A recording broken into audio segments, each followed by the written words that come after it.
Hello, hello, hello everyone, Thunderous Wolf here. Welcome one, welcome all, to another stream. Miley Puppers, Fuzon, Zuvian, Kiara, any lurkers in the chat, welcome on in. I hope you all have been having a good day today. I believe I've said hello to everyone thus far. Got Miley, got Fuzon, got Zuvian, hello Seribot. I guess I'll say say hello to Seribot. If I did, ha! 111%. There we go, baby. That's the kind of number I like to see. 111% is still too high, but it's lower than 900 whatever it was earlier. 800, 900, whatever it was earlier. But I hope you all are doing good today. I have been having a pretty good day. It's been a very busy day for me, honestly. It has been very, very busy, namely in the video creation stuff, because I am just about done with the script for my Ace Combat Zero retrospective. Definitely going to be one of my longer videos, if not, well, I don't want to say the longest, because I don't actually know what the video length will come out to, depending on what I decide to keep, what I decide to include, like what to keep, what to omit, I should say. What to keep, what to omit / remove, and all that jazz. So I don't want to go on record saying it's going to be my longest video yet, but definitely a longer video than, like, normal, I would say. But, yay, progress? Hell yeah, progress. Also, 650% queue, that needs to be lowered. What are you doing? So, chat, come one, come all. The arcade is open, and here we are at the Void. The Void calls, chat. It's time for us to not see or feel or really perceive anything anymore. No, but we are on the Xenia Canary. You can't really even call this a menu, can it? On the Xenia Canary like thing here. +1 follower on YouTube. Didn't know you had a YouTube channel. Yo, thank you for the sub. Thank you. I do indeed. I do have a YouTube channel. Yeah. I post like video game review and essay kind of videos on there, and I'm currently on a quest, on a long-term mission to make a video on about every single Ace Combat game. Now, they're not all retrospectives because there might not be enough content for me to work with, or like, you know, the game may not be feasible to play, or like whatever the situation is. The only instance I've had to do that so far is with Ace Combat Advanced. That's the only time in which I just made a standard video rather than like a full-blown retrospective. But everything else, like all the main titles, obviously I'll be able to make like full-blown retrospectives out of those and everything. So yeah, and then among the other stuff there is like whatever other content I feel like making on that channel, all gaming related and whatnot. Speaking of games, chat, if Xenia is going to cooperate, and the reason why I say that is because yesterday I had a bit of a kerfuffle with Xenia and Ace Combat 6 specifically. Save file management can be a bitch to deal with. And the reason why I know that is because there's a difference between Xenia and Xenia Canary. Canary specifically gives you more options for like making the game run better, in particular dealing with a lot of the audio issues that are present in Ace Combat 6, like the music like doubling and looping, and like the cutscene audio still being whack, and all of that, which I don't know about what the cutscenes are going to be like on the Canary build specifically. They could very well be borked entirely still. I don't know. We're going to find out today, though. But all the gameplay stuff with Canary, in particular, like the audio, is like all well and good there. The problem is, though, the only way that I can get all of the DLCs as well, so all of the DLC aircraft that were made available that you could download through the Xbox Live Marketplace, and the 5 Ace of Aces missions that came out for the game, are only available on the regular Xenia build. I am able to play the Heavy Command Cruiser. It shows up as an option. For some reason, the Heavy Command Cruiser Ace of Aces version, I'm still able to like select that for some reason, but you'll see in the menu here when I boot up the game, the other 4, like Invasion of Grace Maria, and then whatever the other 3 were, I forget off the top of my head, those just aren't available on the Canary version, but on the regular Xenia version, it is. But I don't want to play the regular Xenia version because we'd have to deal with a bunch of like audio delay and audio looping and everything, and I mean, I don't know. So what I tried to do was, me and my infinite wisdom, I'm like, let's just drag the save file from Xenia to Xenia Canary. God, little did I know how much of a pain in the ass things were going to be, because let's just say things didn't turn out the way that I expected. It's not like an immediate transfer of like one to the other, because I can't access any of the DLC aircraft for some reason on the Canary build. For some reason, and like I said, only the one Ace of Aces mission and everything. And in the midst of that save file data transfer and management and everything, it was a whole mess. Emulation. Like, the reason why emulation is, like, so niche in the grand scheme of gaming as a whole is because a lot of, like, management has to go in to, like, make older games play and everything. Me, personally, I find that the trouble, I should say, not pain, because it's not like I'm wanting to die or anything like that. I can replay Ace Combat. Like, if my save data were to be deleted, that would suck. I would need to speedrun the game so I can get access to all of those aircraft again for, like, the Planes of Ace Combat series that I'm doing on YouTube. But it gives me an excuse to play an Ace Combat game, so it's not pain or anything. It's just annoying, I should say. Annoying would be the more appropriate word in that case. But like, if that were to be, you know, deleted, it would be fine. It'd be fine. We'd be cool. It'd be chill. That being said, I do want there to be the full completed save, because I want to play I want to fly the various different aircraft and show off, like, a diverse set of aircraft, or as diverse of an aircraft set as I can, given that Ace Combat 6 actually has a pretty, like, small, like, a slim in comparison to some other titles, I should say, list of aircraft that you can fly in the game here. So, trying to think, is there anything else? I don't think so. I don't think there's anything else for us to dive into before we get into the game, I should say. I'm obviously going to be goop yapping about, like, the game and everything as I'm playing it and whatnot. But other than that, I think we should be okay. So, open recent Ace Combat 6. Let's go to full screen. Flashbang! Woo! Bandai Namco. All right, let me pause the music here before I forget. Project Aces, the next generation. All of the... Oh, here, let me adjust the game screen audio, because I want the cutscene to play, but I think my audio settings do not transfer over to the cutscene audio, so I'm gonna drag it down a little bit on OBS's end here, so your guys' eardrums remain intact. Hopefully, maybe. We'll see. Hopefully, maybe. Unable to think. Oh, you know what? I should have added the cinema emote. I just realized. Damn. Me and my skill issues for getting the cinema emote. No. I was about to say, chat, let's get some cinemas in the chat, but no, I don't think I have that, do I? They took out King's Bridge! I mean, doesn't stop you from typing cinema if you want, I guess. You've been ordered to give up Grace Maria. You've got to be nuts! Listen, the plan is to withdraw, meet up with all remaining forces from each area. All stricken team members assemble for takeoff. For the glory of our country, then regroup for a counterattack. You have to leave now. As far away from here as you can. They're coming from the sky. Launch, outside to all forces. We must implement an emergency reformation. Recruited team, thought you could use some cover. What's this? Missiles. Let's do this, Garuda 1.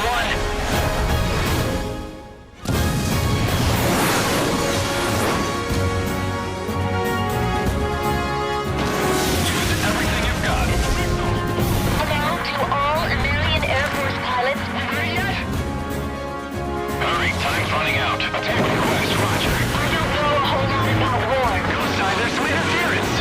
but there's something I need to tell you. Moving through their line of defense. Go! All planes, we're going to take back Grace Maria today.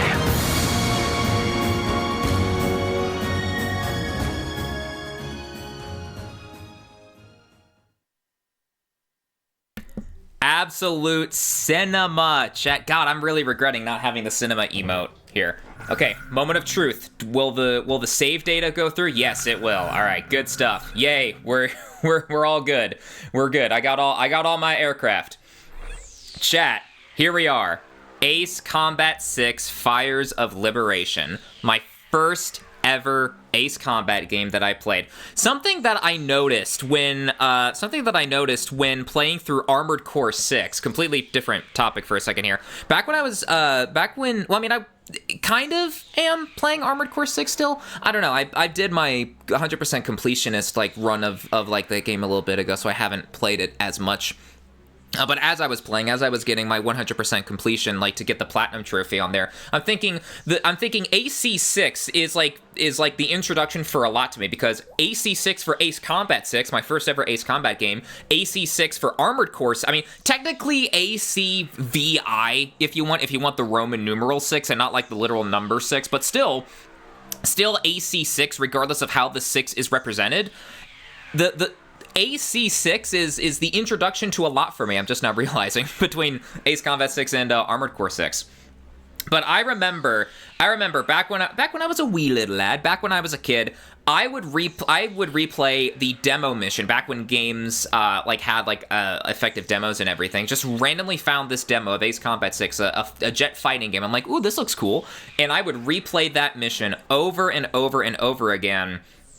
And sure enough, later on in that year, I got the physical copy as a Christmas gift later on in that following year. And I distinctly remember getting up to like beating the Aigaon and then just quitting the game after that, because kid me was thinking, okay, yeah, we beat Aigaon. Yeah, never mind the fact that we still need to liberate Grace Maria. We beat the giant big boss. Why is there still more game? God, imagine if Ace Combat 6's campaign was only 9 missions instead of the 15 that are in there. Yeah, Chandelier. What's Chandelier? No Chandelier. Only Aigaon. No, but I eventually beat the game properly later on in life, I guess. That's the terminology I'm looking for. But Ace Combat 6 holds a special place in my heart for it being the very first Ace Combat game that I've played, and this is the game that gave birth to my favorite Ace Combat aircraft, my favorite fictional aircraft in the series, the CFA-44 Nosferatu. Absolute favorite, without question. If I had to say what my favorite real-life aircraft would probably be the F-22. I'd say real-life F-22, Ace Combat-specific aircraft would be the CFA-44. And chat, I don't know how far we're going to get into the campaign run today. I do anticipate that today's stream is going to be a bit longer by an hour or two, like an hour or two of overtime. But we're going to see how far we can get on a special new game. So here's the thing. So if we go to free mission... Well... do I want to do Ace difficulty? I don't know. I don't know. See, because I normally like to do, like, hard or maybe expert, just to be able to show off the... that might be what I do. Because I like to show off a little bit of like, the lower tier aircraft, and you have a better time, or at least I find that I have a better time doing that on, like, hard or expert. Whereas with Ace difficulty, you gotta, like, pick higher tier aircraft for every mission, and it makes sense, because it is Ace difficulty, after all. And then Ace of Aces is a whole different beast. Then, look, here's the one mission, the one... I mean, you know what? It's Heavy Command Cruiser. I'm glad about that, because, fun fact about me, chat, I love a good boss fight against a big aerial warship, a big aerial battleship and everything, so... we could do that. If I'm feeling masochistic enough to play through the regular version of Xenia and go through the audio torture that is the audio glitching and the bugs and everything, then we may do all 5 of the available Ace of Aces missions. I don't know. We shall see. But special new game.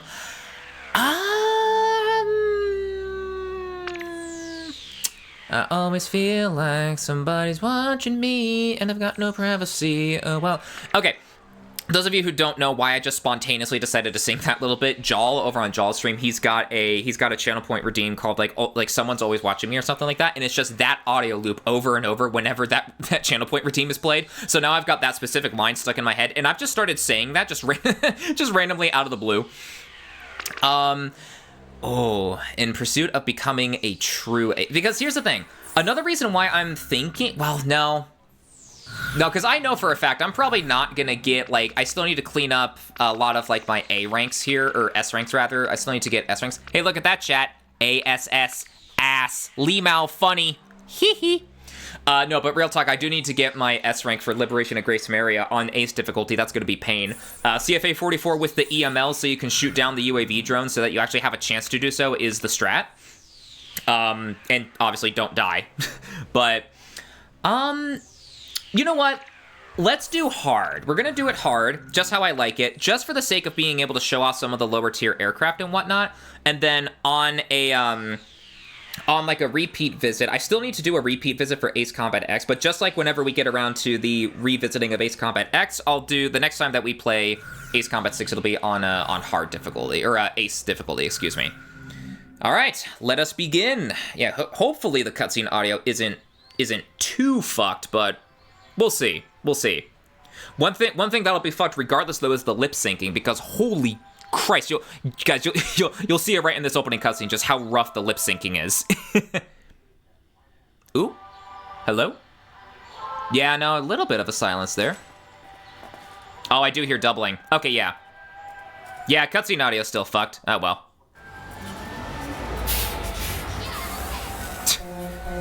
Damn, this audio mixing is trash. Who mixed the audio for this cutscene? Which intern did the cutscene audio here? See you later, Mom. Ooh, that echo. What is happening? Yeah, so cutscene audio. Okay, here's the bad lip syncing. Look at this. Listen to your teacher, okay? And give the king my best. Are we in like a, what is happening here?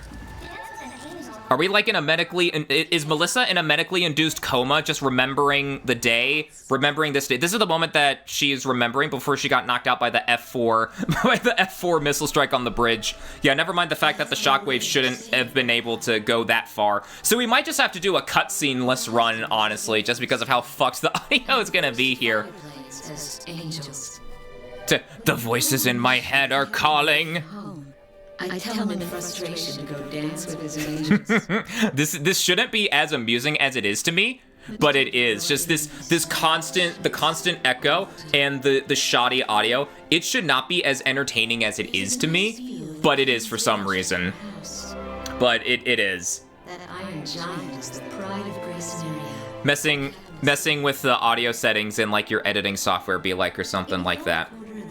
I mean, I would hope that like my audio editing skills are good. I wouldn't want a doubled audio effect like this. All right, so never mind. We are going to go through some audio structure. I might as well just boot up the regular Xenia version anyway if we're going to be going through this for. I mean, I don't know. Real talk. I might just skip all the cutscenes here. We might just go for that because the real meat and potatoes of Ace Combat 6 is the gameplay. And I would have played this on my 360. But one, I don't know what the audio like headphone setup would be because the line in port on my HD 60 is busted, so that wouldn't work because I remember discovering that. I remember like when trying to set up my PS5, that's how I discovered the audio, like the line in port for that is a bit worked. Anyway. Oh, that audio let's just skip that because the audio desync is a bit too much for me to handle. We'll see. Invasion of Grace Maria. So basically, the TLDR is that we are a Grace Marian Air Force, Attention, or a Marian, not Grace Marian. I mean, technically Grace Marian. We live in Grace Maria. A Marian, excuse me. Yeah, Grace Marian. Yeah, sure. I invented a new. Yeah. Scramble and time to crowdfund Thunder and Xbox Series X. I mean, so here's the thing. I do actually have my Series X. I just don't have it available, like, ready. It's not, like, plugged in and everything. Otherwise, I would have done it through there. It's more so crowdfund for a capture card setup because I don't know how the HD60 would perform. It would be more so like an HD60X. Well, then again, I don't know. I only stream in 1080 anyway, so it wouldn't even be. I mean, maybe if I wanted to do like 1440 pass through, then I could. I don't know. I'm just kind of bouncing back and forth here in my mind. But chat. All right, so here is the aircraft list of Ace Combat 6. As you can see here, pretty small compared to a lot of the other games. Bum bum. Oh, chat, look at that. Is the stream starting? The stream starting just now? Damn, I am late. But yeah, so here is the aircraft list in chat. There she is. There she is. We're not gonna use this aircraft in this mission just yet. Oh, but look, there she is, look! Ah, the CFA. Look at this bad boy right here. Look at this beauty. Look at that, boy. Let's go. Okay. But no, real talk. So yeah, here's the aircraft list. And what makes Ace Combat 6 so special compared to some of the other Ace Combat games that are out there is because this was the first Ace Combat game like beyond the PS2 trilogy. Ace Combat Zero was the last of the PS2 Ace Combat titles, the Holy Trinity, as we Ace Combat fans like to refer to it nowadays. Love that you can interact with the rudders and thrusters. Same here, yeah. There was that, and then the Estevakian special color, then the Estevakian skin right there. So what makes Ace Combat 6 so special is the fact that it was on brand new hardware that had never been seen before. And so what the developers wanted to do with Ace Combat 6 was they wanted to really push this game's like limits to the test by making the battles much larger in scope with a ton more enemies on the screen and everything. And you'll get to see that later on in the missions when the dynamic mission system, I think it's officially called in game, the like where you've got like multiple sub battles going on. That all combined for the grandiose battle at large, where you got to assist in like different operations and everything. That will come into play later on, and you'll get to see that here. But just from the scale of everything, nowadays obviously we've got games like Ace Combat 7 Skies Unknown, for instance, where it takes like the scale of the battle and how many units can be on the screen at any given moment to even greater heights and everything. But before then, Ace Combat 6 was like revolutionary almost in that sense. Time to take off.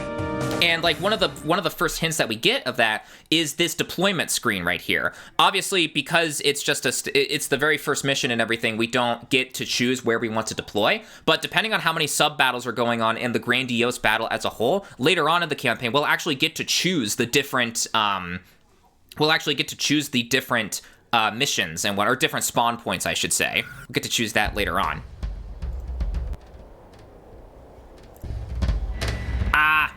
Cutscene audio. Why? They took out King... Here, I'm gonna do the voice work. They took out King's Bridge. What the hell is going on? Control, get those planes up fast. Roger that. Hey, Garuda 1, your radio's a bit fucked up. Can you clean up that signal? Also, why is your F-15 doubling? Why is your F-15 doubling? Garuda 1, hey, your radio signal, it's still kind of borked. Ace Combat 4 is the one that got me into it, especially last level. Yo, welcome in, GH Cosplay. Welcome. Good to see ya. How's the day been for ya? Ace Combat 4 was the one that got it, that got you going. Sweet, man. Dude, especially last fish, yeah, especially Megalith and everything, because that Megalith is so good because of like that being the culmination of everything. You get like Mobius Squadron when you've been rolling as Mobius 1 out of like the group over the entire day and whatnot. It is so damn cool, man.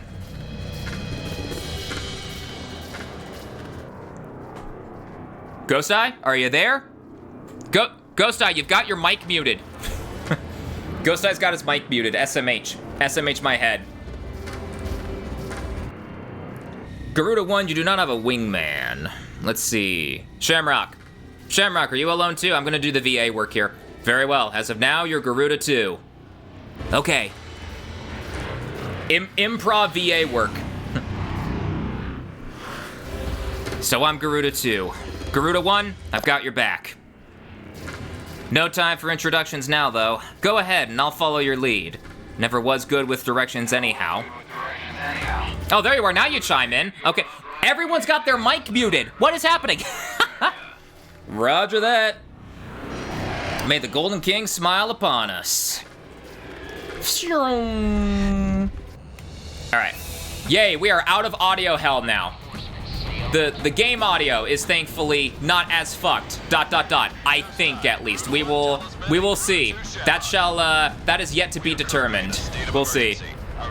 Discord Discord voice call be like. I still listen to Rex Tremende every once in a while from Megalith. Oh, I actively listen to Ace Combat tracks regularly and everything. I should say I used to listen to it when I was working out because I still actually need to get back into the swing of things of working out. What the fuck? 909%? Bullshit. What do you mean? Hey, I'm busy flying here. You can't just do that to me. What is happening? But hey, again, been doing okay screaming at my 3D printer, but what else is new? Hopefully whatever's going on with your 3D printer gets fixed. I've been doing pretty good. It's been a very busy day for me, with like my Ace Combat Zero retrospective that I've been making and everything. 909, clap! Under attack by unidentified aircraft. Thunderous Wolf is Hey, that clip is a lie. That clip is not real. I mean, it is real because you can click on it and everything, but you don't. Someone else took my voice and like AI generated it and shit like that. I'm not huffing copium when I say that. I'm not. No copium. No copium here. Madge. There we go. Let's do it. So, this is Ace Combat 6, a game that has so much going on, especially in comparison to what was going on with the other Ace Combat games at the time, those being like 3, 4, 5, 0, and then Air Combat and Ace Combat 2, if you want to include those and everything.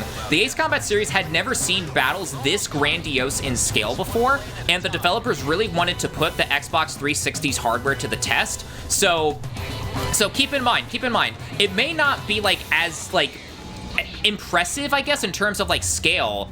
May not be as impressive when we look at Ace Combat 6's like mission design and everything. We may think, oh, this is just kind of standard nowadays with like Ace Combat 7 and everything. But back then, this was genuinely a big deal because there were so many enemies that you could face up against, and there were a ton of different paths that you could take to complete a mission with the dynamic mission system and everything. Your stammering, sure, ... Your stammering doesn't help the cute allegations. I mean, no one else had called me cute before at that point, so that's not an admission of anything. That's not me admitting anything. That's just me reacting to the information as it is presented to me. Nothing. You're reading way into that. I love how Shy is this cute. He can't even find the words to hide from us. What are you talking about? What? SMH, like I said, chat, did you not hear the totally real thing, like I said earlier, about it being potentially like AI stuff? So someone clipped my voice. No, if someone did decide to fuck around and actually like clip my voice for something, that would be really scary. Like real talk, really real talk. That's also part of the reason, I may have mentioned it once before, I forget, but that's also part of the reason why I'm very hesitant to ever do like a face reveal. Like I'm very hesitant to do like a webcam stream or something like that, especially with how far AI is like coming like into like effect in our lives, because it's only gonna be a matter of time, right? Until like I reveal my face and then like someone is going to have an issue with me for one reason or another, right? And then they decide, oh, let me make an AI generated video of this guy robbing a bank or something. And the next thing you know, even if like it'll be cleared up pretty clearly, even if it'll be like fixed up, like they'll say, oh, he actually was not at that bank. This is all AI generated. The fact that I would probably need to be contacted by law enforcement and still be like, hey, so we received a very concerning video about you doing something, right? Like just me having to go through that trouble anyway, so yeah, I don't know. I don't know. That's why I've only shared my face with certain people. Have access to an AI clone of my friend's voice from our podcast stuff, and I've only ever used to say goofy stuff like "you're always right" because I'm not a monster, just a scamp. I really wish people were like as casual and like as just as chill about it as like you are. But no, because apparently, I don't know if you've been keeping up, if any of you in the chat have been keeping up with Call of Duty news, but Black Ops 6 has been busted using a lot of AI-generated stuff. In particular, the what's going around is like the big example of it, the extra finger for the Necro Claws. Like calling card, I think it is, or something like that, where like the zombie Santa Claus has a sixth finger for some reason, and then people were trying to say, oh, it could just be a chunk of the finger coming off, you know, for the whatever it is, right? But no, it's like that is very safe to say that's unfortunately AI. So yeah, unfortunately, companies are like, hey, we don't have to pay employees if we use this awesome AI technology, and then And we don't gotta pay VA stuff. And like in particular, the I don't know if anyone else in the chat has seen this as well, but the Black Ops 6 like zombie voice actors and everything, they recently left because they could not get AI protections in like their contracts. I think it was Activision was not willing to grant those voice actors protections against having their voices be used for AI generated stuff, and so they just all left. So the zombies like side of things for Black Ops 6 is in complete shambles right now because of the fact that they either have to hire new voice actors, which, I mean, it's Activision, they're an indie studio, people, just give them some time. It's very understandable why they need to save costs. They're indie after all. Like, they're but I mean, one would think, right? One would think with how much of a bottomless budget Activision has, right? That they would be able to afford the cost, but no, who the heck is the new CEO? Because Bobby left. Bobby Kotick left, I think, right? I mean, it's been a while he left because he got the golden parachute out of there because he's like, oh, fuck. I'm actually going to have to respond to someone else. Activision is going to be my boss, or not Activision, Microsoft is going to be my boss now? Oh, fuck that. I don't want to be told what to do. Mr. Bobby get bit by a tick and... I don't know where I'm going with that. Get bit by a tick. I don't know. Get infected with something in Minecraft, obviously. I'm kidding, Twitch. I'm kidding. I'm not actually condoning the harm of anyone else when I say that. Don't you dare send an email saying like, hey, you said some concerning things. I'm kidding. Lee Mao, XD, I'm kidding. Anyhow, leave alone the multi-billion-dollar company. Yeah, the meme with like the guy holding out a knife or something like that. Leave the multi-million-dollar company alone.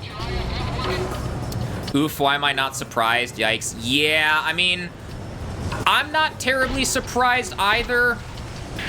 I don't know why I decided to fly right into the Nimbus missile spawn there. I don't know what's wrong with me, but we did that.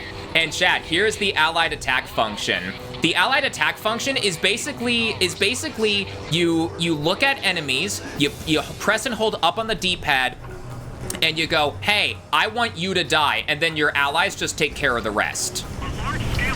Your allies just take care. Supposedly they take care of the rest, at least. I don't know. All right, we got that first Strigan kill. All right, allies, go for it. Come on, hurry before there we go. There's another Strigan. It should be no surprise that I'm normally able to get a lot of the Strigan planes whenever I'm flying the CFA-44 with like the ADMMs and everything. I'm gonna try to see if I can get down get another Strigan plane or two down on my own, because I will fully admit most of the time I just allied attack any of the Strigan planes. Honestly, if I can just allied attack it, then it's like I'm good. But that being said, Ace Combat 6's core gameplay loop is so... The general consensus with Ace Combat 6 here is... weak story. Like not as impressive... Yeah, we probably should get going. All right, I had my fun with the Strigan team. The general consensus is that slightly weaker story, but it's got super cool and like really good gameplay. Like, this is when the gameplay was super refined. Oh, I could have gotten that one on my way out. Shamrock, cover me! Ace Combat 7's ally AI, I wish they were effective. Dude, I know, right? Oh my god, it is so good, man. It's so good. And what I love about the allied attack function is it conveys the feeling of that grandiose battle. How in like and it's still the case. It's still the case here for Ace Combat 6 as well. It's still the case here for Ace Combat 6 as well, but and like how Talisman and Shamrock are like the backbone of Ameria later on in the campaign and whatnot. But like all the other allied Ace squadrons like Avalanche and Windhover and like Red Baron and all the other squadrons, Snake Pit as well, like your electronic support like plane and everything. How they all have their time to shine as well, and it's like the combined might of the Amerian military. It's so good, man. The indie game Liar's Bar has AI voices, and I just wish they'd contact free VAs who would gladly voice their characters for that game, honestly. Yeah, like that's why for as entertaining as Liar's Bar can be, that is the one pain point where I'm like, I don't know. Yo, Green Eagle, welcome. Good to see ya. All right, so what I've decided to do is I'm going to go ahead and skip the cutscenes moving forward. I wanted to have like the cutscenes play, but if the audio is still borked on the Xenia version, then we'll just do the gameplay part, and I'll skip the cutscenes for now, because as funny as it was to go through the audio hell for the first cutscene, I think it would get boring. It would get old real quick if it would get old real fast if we went through cutscene audio hell every single time. Also, what is this 908% cute that I am seeing? What is this bullshit that is on my screen right now? Get it off my screen. Get it off my... You know what? I will take matters into my own hands. You know what? Lower. Yeah. You know what? Good enough. I can understand some games using AI as a good feature, like Suck Up, a game which Whiskey played, where an NPC can answer your actual questions. It's impossible to code this without AI, too many possibilities, but AI just to save money, ew. Yeah, like, AI, like, when I, like, my general resentment towards AI is more so, well, not even more so, it is when you are replacing the human creator in the equation. 230%. What is that 715% though? What is on my screen there? Get that out. What is happening? But the reason why I'm as like resentful against AI in games a lot of the time is because at least like how they are implemented with like AI quote-unquote art and like AI for voice acting, quote-unquote acting I should say, and everything like that, it's replacing the human creator element. Heidi made a really good point a couple streams ago during a Project Wingman Conquest stream where they said something to the effect of, like, you can really tell the difference between something with, like, you know, human passion being made into it. Like, when someone says you can feel the passion in this project, you can actually feel that now, because it is easy. Or at least for someone like me, I should say. I can't speak on behalf of everyone. It's easier, I should say, easier for someone like me to tell if something was, like, made with a lot of passion and love, or if it was made, you know, like hurriedly or like sloppily or whatever the case may be, and everything. And that include, or I should say that's starting to include, it's starting to include, you know, like whether AI is like used or something like that. And like AI can be used in, like for instance, if you're doing, like any quality of life stuff, for instance, like if you're removing the background of an image for something, I fully condone using an AI background remover for something like that, because I do that, I've been doing that, and I'll continue to do that when it comes to, like, removing the background of all of the images that I take of the aircraft in their hangar for any Planes of Ace Combat episode. I remove the background, and then I manually touch some things up where the AI background remover, like, missed a thing or two, or something like that. I fully support that. If AI is there, to support, like, either to, like, support in the creation process, but not be the creation process itself, or if it's, like, a quality of life thing, like you said, Kiara, yeah, like an AI upscaling of an old video or an image or something like that, then I would say that's perfectly fine. But if you're replacing humans to, like, make something, if you're replacing an artist, if you're replacing a voice actor, if you're removing the essential part of that creation process, then that's where you lose me. That's where I'm like, all right, like, no thank you, you know?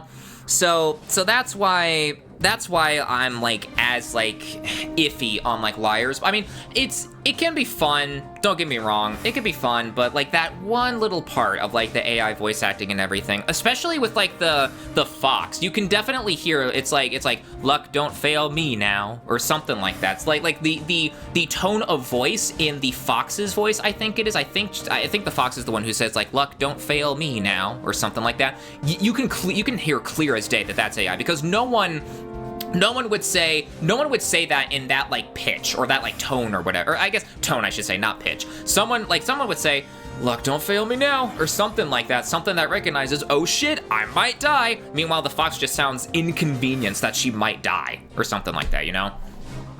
Yeah, I could see, like, Liar's Bar being, you know, a placeholder if it's for a proof of concept or something, or like, hey, this isn't the end state, but right now, this is what we can do for now. I get that as a smaller creator, but I also know small VAs that would do stuff just for their portfolio. Yeah, exactly. Like, if you're doing that as, like, a representation of, like, what the final product will be, just to give the VA or, like, whoever else, you know, is involved with that process a frame of reference for how something will work, then yeah, by all means, go for it. Use AI, you know?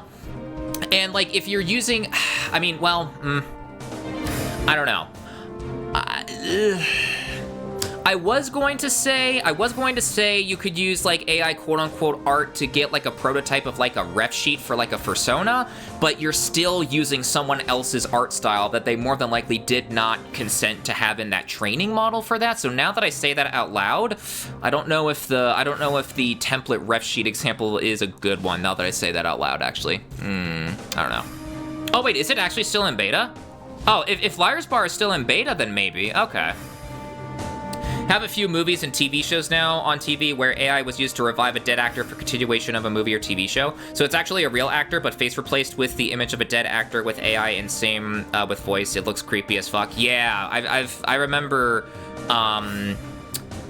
what movie was it where, like, they were somehow able to... It was a Hunger Games movie, I think. Some voice actor, or not voice actor, some actor passed away. I forget their name, though, off the top of my head. I want to say it's like a Hunger Games movie. I could be wrong, though. I could be misremembering. There's a way to parse it. But I don't like or agree with AI 99% of the time either. Yeah, it's like very specific cases where I could be like, all right, fair enough, that's fine, go for it. But generally speaking, I'm like, are you sure you really can't have a human artist or something like that, you know? Like, I don't know. Yo, Sume Wolf, welcome. Good to see ya. Jacket and t-shirt off. You got it. Philip Seymour Hoffman, that's probably who I'm thinking of. Yeah, Philip Seymour Hoffman died midway through Mockingjay 2. Yeah. The way you flew into the Nimbus explosions earlier had my mind say, watch out, idiot. Oh, yeah, just weave through the missiles. What are you, nuts? Yeah, I'm like, why am I flying right through the Nimbus missiles? Oh, my. Thunder is ripped. Hey. 814% cute. No, that needs to be fixed. That needs to be fixed right now. All right. Not as low as I would like for it to be, but you know what? That is lower. So we'll go with that. So for this mission, I am going to have Shamrock be in the F-15, the Strike Eagle with the XMA-6s. I am going to be using the F-14D Super Tomcat because I want to display how the XLAAs work in this game. The way that the Advanced Long-Range Air-to-Air Missiles, the XLAAs, work in Ace Combat 6 is very different compared to how the XLAAs work in most, if not all, other Ace Combat titles. Most Ace Combat titles, the XLAAs, as soon as you fire them, will immediately begin tracking the target. Meanwhile, with Ace Combat 6's XLAAs, there's a couple of seconds where the missile needs to like travel before it'll actually like start tracking the target or something like that. So you actually have to be at long range in order for the XLAAs to work. 889% cute. I beg your pardon? What is the chat? Why? Excuse me. Why are we having a war over 555? Dang, that couldn't have been 444. Couldn't have been 444 for that Ace Combat 7 reference. Dang. I'll take 555 though. But yeah, so you'll see it in the game how the XLAAs, there's like that bit of a firing delay essentially for that. But yeah. 444 for vor. That's the other thing I was thinking of too. Those bombers have passed through the... I had Ace Combat 7, but the game just triggers me mentally to the point where I want to like Ace Combat 7, you mean? To the base if you need supplies. You can land there at any time. Or when you say this game, do you mean Ace Combat 7 or Ace Combat 6? Takeoff complete. Good luck up there. Takeoff complete. All right. All right, so we let the series in... Oh, gotcha. Series in general. Got ya. A formation of enemy bombers is on its way to be towed. So you saw the little bit of a firing delay there before the missile started darting off in the different directions there. That's how the XLAAs work in this game. So yeah, if you're like right up on an enemy or something, your XLAAs will just kind of go off in the distance and everything. And that's why I don't ever like to have Shamrock take XLAAs, for instance, because I'm always in a situation where like Shamrock is like right next to me as he is programmed to stick by ya, especially before he's given an attack order, for instance. Can I? There we go. I was about to say I can get that fourth guy in the back there, right? but what else was I saying? But yeah, so like generally Shamrock is going to be like too close for his XLAAs to be effective. So that's why I don't ever like to have Shamrock take XLAAs in Ace Combat 6, just because it's like, oh, you fired them, but now they're not going to track the target properly. So enemy aircraft. so yeah. 4 enemy bombers detected on radar. Looks like another formation.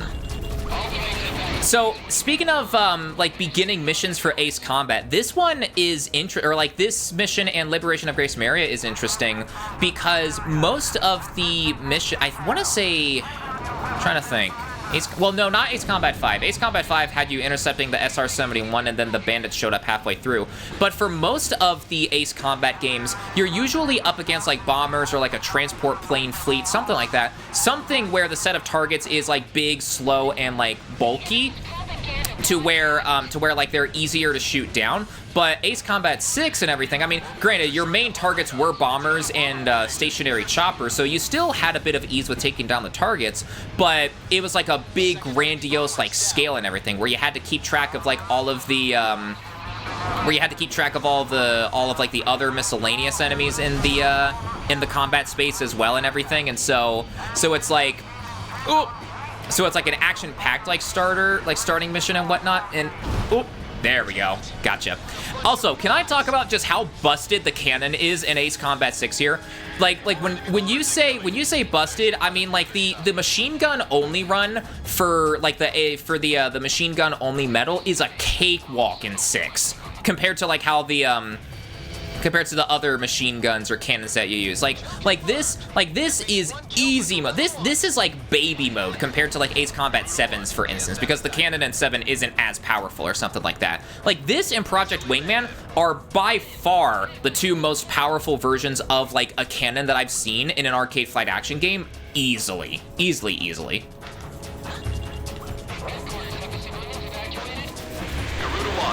Get those XLAAs off the rails there.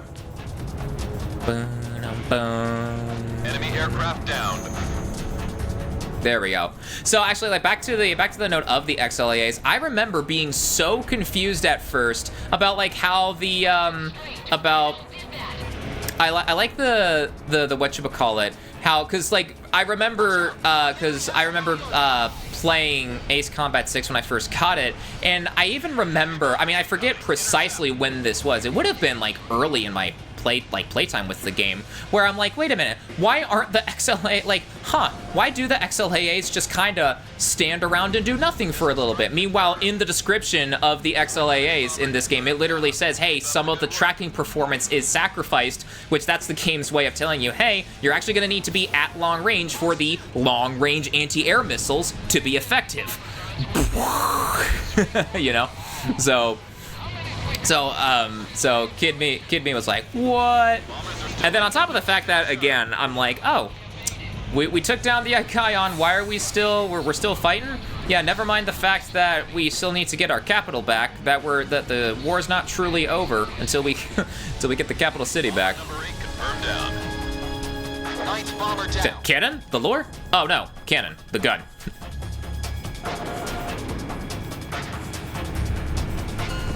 Boom, baby. I like the tone it makes when you align the missile shot. Yeah, so for anyone who doesn't know about how the missiles work in Ace Combat, like your standard missiles, I should say. We talked about how the XLAA missiles work in this game, but how the standard missiles work in this game is if you are able to line up your shot. So like whenever you fire your primary missiles, where it says shoot, you'll get that like higher pitched like tone. Or you'll get that high-pitched tone, I should say, where it'll be like the doo-doo-doo, or like something like that, to signal that you have gotten a successful missile alignment. And I forget what exactly it does, but it's like all-around tracking versus just like the tracking of like the plane's like engines, I want to say, something like that. I forget how it's exactly worded in the Ace Combat Wiki like article, but whatchamacallit, but like that's how the differences work. So you basically just get super accurate like tracking of the super accurate tracking of your primary missiles. Also, you've been ordered to start the mission now. Oh, okay. What are we doing in the briefing? The briefing here from slides. Everything wrong with Ace Combat video. Can even one-shot most planes? It can. Yeah, most planes one-shot. I've just adapted to firing 2 missiles per plane, just on the off chance that like there's a little bit of health left over on that enemy plane, for instance. And plus I've got muscle memory of the 2 missiles for the other games as well, so I naturally just do the 2 missiles anyway. We need you to support our advancing ground units. And here is the first example of the dynamic mission system. Simultaneously carrying out various operations on the ground. Pay attention to the airspace. Hydrate, you got it, Sume Wolf. Area, and provide support as needed. This must be the first time you've ever participated. Water is that good shit. The battle simulator. This must be the first time I've participated in a mission like this. Godspeed. Not exactly. Not quite. I have, oh, hang on, my controller wire. Cable management.mp3. Not exactly the first time I've done something like this. And this mission, I love to take the A-10 with the fuel air explosive bombs, the FAEBs. I love to take, like, the A-10 on, like, whatever ground attack mission I can. I would take the rocket launchers, the rocket pods as well, because Ace Combat 6's rocket pods are monsters in this game. They are beasts. Easily the best like version of the rocket pods that we've seen yet, just because of how large the explosion radius is for the rockets. Easily. But we are taking the fuel air explosive bomb, and we do have an ad break incoming in about a minute, so what I will do is I will actually refrain from starting the mission until the ad break is done, and then we will continue on from there. Ooh, excuse me.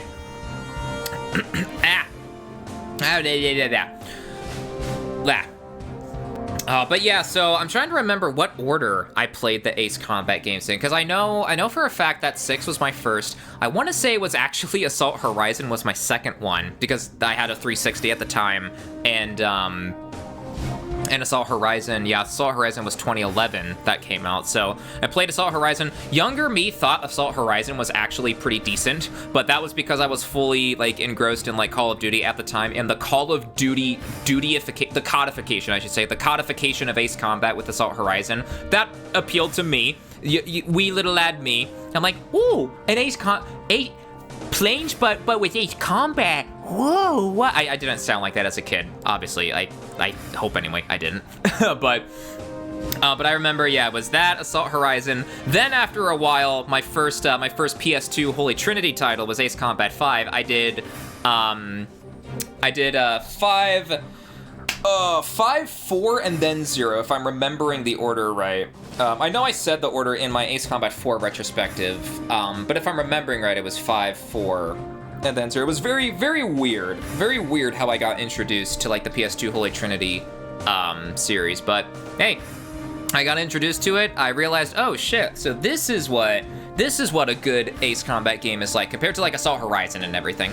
Ace Combat 6, I really like Ace Combat 6. I know 6 is a more divisive title for some people, between like the limited aircraft selection, the larger scale of the battles with the dynamic mission system, the multiple, like, sub battles going on with the operations and everything. And the story is weaker. I will agree that the story is not as impressive. I mean, at least the cutscene, I should say. The cutscene, like, story bits, they're not as impressive. The overall, like, story of, like, clawing your way back to your capital and everything and all that, I think that was done. Like, the story, like, in the gameplay was well told, but beyond that, like, with the cutscene, it's like, I don't know. I don't know. How could you not know that? Okay, we got our ad break going, so let me, and you know what, actually, I don't even need to get my my Sortie 1 music going, because that is exactly the track that's playing right now. So let me get the ad break text on the screen here. I will get up and stretch my legs and everything, and we will be back in about 2 minutes or so when the ad break is done here, it says.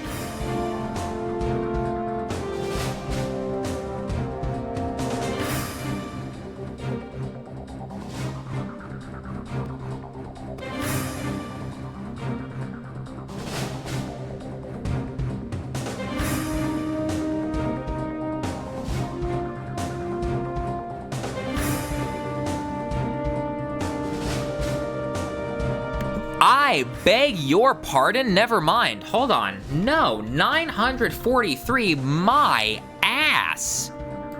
763. While Thunder isn't seeing me, it's time to scoot. Scooting in the chat. Oh shit, he's here. Yeah, you think I wasn't gonna see that 943%?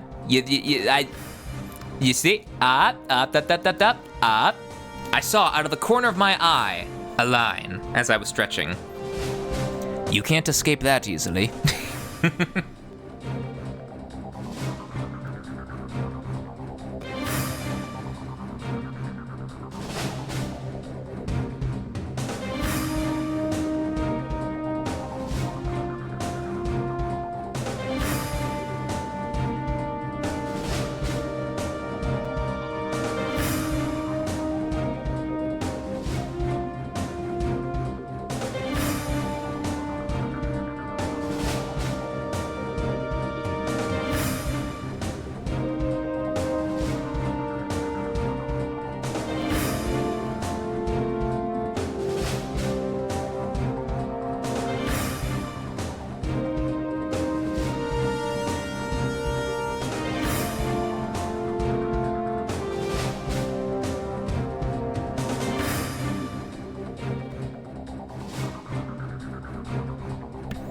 Hey, gamers, ad break is over. We are back.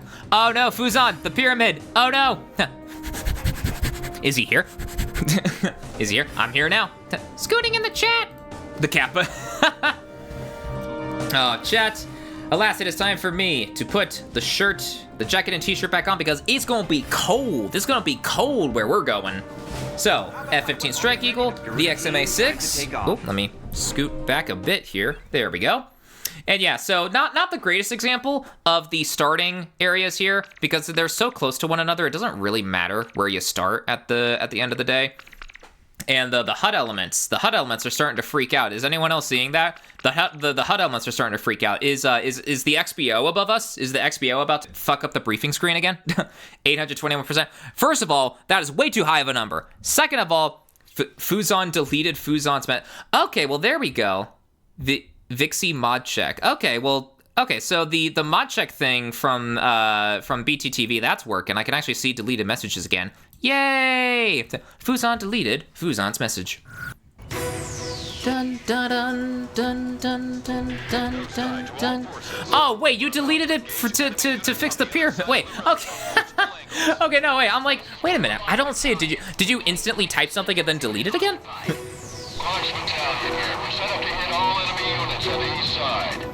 All right. Let's get started. Can I get an F4? Yes, we can. Bum bum bum ba-dum bum bum ba-dum bum. Great confidence booster, huh? Great. Let's get on it. But yeah, I love the I love like this is such a cool mission for me just because of the fact that it's one of the few missions where I can actually like use the FAEBs compared to some of the other missions where like the targets are too spread out or like the other aircraft in the game don't have the FAEB, so like the A-10 would be too slow for what I'm trying to accomplish here. And then it is 2 FAEBs because the tanks take a little bit more. The tanks are able to survive one FAEB's one FAEB blast, excuse me. Open your eyes, Ameria. The war is over. Not on our watch. Alright, chat. Blast the hell out of anything that moves? You got it. Don't let enemy forces reach Warlock Battalion. Take them out before they cross the bridge. And another reason why I like this mission as much is because this track, Sipley Field here, is one of my favorites.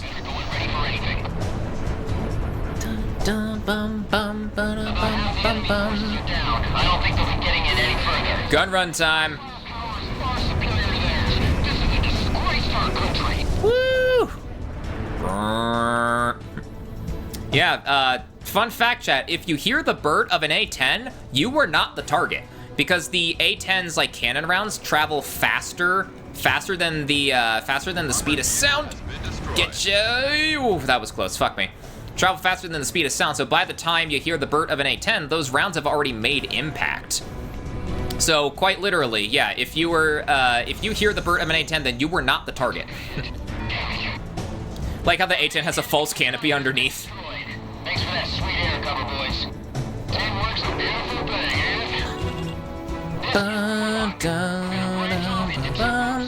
Rip to Yellow Jacket, by the way. Yellow Jacket is flying awfully low, and I just dropped an FAEB close to them. Thank God friendly fire is not enabled, because Yellow Jacket would be toast. You see?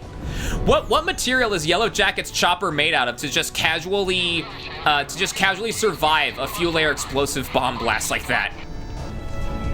Can we have all of, well, I don't know. We don't really need to worry about mid-air FAEBs. It's more so mid-air whatever the Igaion's armament it consists of. Oh, well, never mind. This A-10's already built to survive an FAEB blast. We're good. Never mind. Bullshitterium.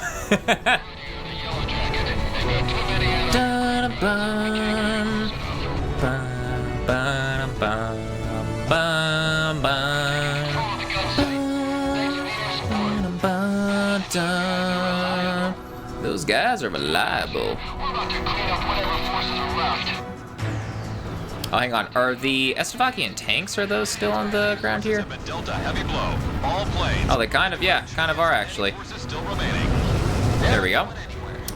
The, even though the enemy targets, like those targets for Quox Battalion there, faded away from the radar, you can actually still get after them and, like, get a couple extra, points out. At least I think you get extra points, I don't know. I'm gonna be honest, I don't really pay attention to the score meter at the top left of the HUD there. I'm just focused on destroying whatever enemy targets there are, and then just getting a bonus from that anyway. Like, whatever my performance evaluation is, I'm like, I'm getting paid somehow. So it'll all be good.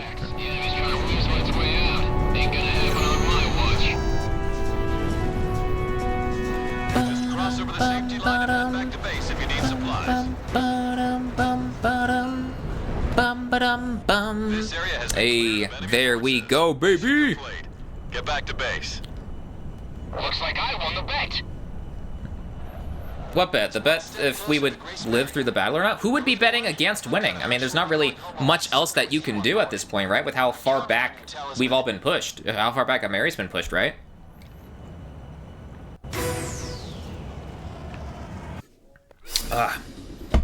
Oh, sippy!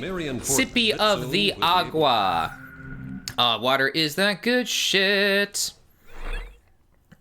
Auto saving. Oh, okay. Here's the one where I'm going to be using the CFA-44 here for the first time for this run. Purely just because I want to have access to the EMLs to shoot down the 2 Strigan planes that show up during the second half. That's the main reason why. The enemy is mainly distributed throughout this mountainous... Okay, have a good stream. I need to go now. See you later, Kiara. Thanks for stopping by. Also, what is this 824%? No, I need to fix that real quick. No. This fortress... You know what? I'll take it. Sure. I'll take it. Sure. Our ground unit in this mission is to split into 2 groups, to the east and west. Along I just realized the date at the bottom right there, December 27th. We are... Dude, chat, I don't know. Has anyone else's December gone by really, really quick? You feel is necessary. I said cute! Depending on which turn a particular... I said no. I'm not cute. Close tabs on the combat situation of each unit. 410% cute. We could have gotten 420 or 444 though. Dang. Mainland are scattered and desperate. Engie! 800... We need you to help guarantee their success on this mission. No, I will fight this. I will fight this for as long as I need to. How much support you can provide them with. I will be fighting this as much as I need to. Sure went by quickly. Too quickly. Yeah, man, like the fact that we're already midway through December. There we go. All right, we're keeping that number. We're keeping that number. There we go, 103. There we go, baby. Fuck. I lost, Sag. Leaving. Chat, it is time. Well, it's still 100%. I mean, in all fairness, yeah, 100%. 100% is still too high because I am 0% cute. That is verifiably true.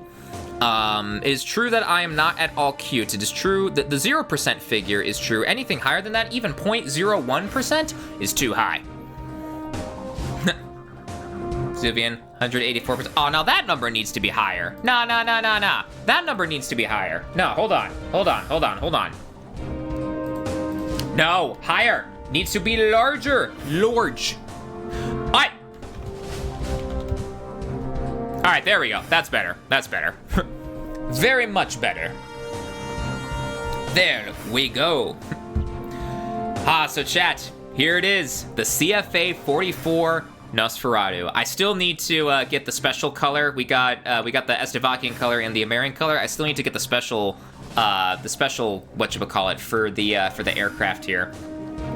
But chat, my absolute favorite fictional ace combat aircraft right here.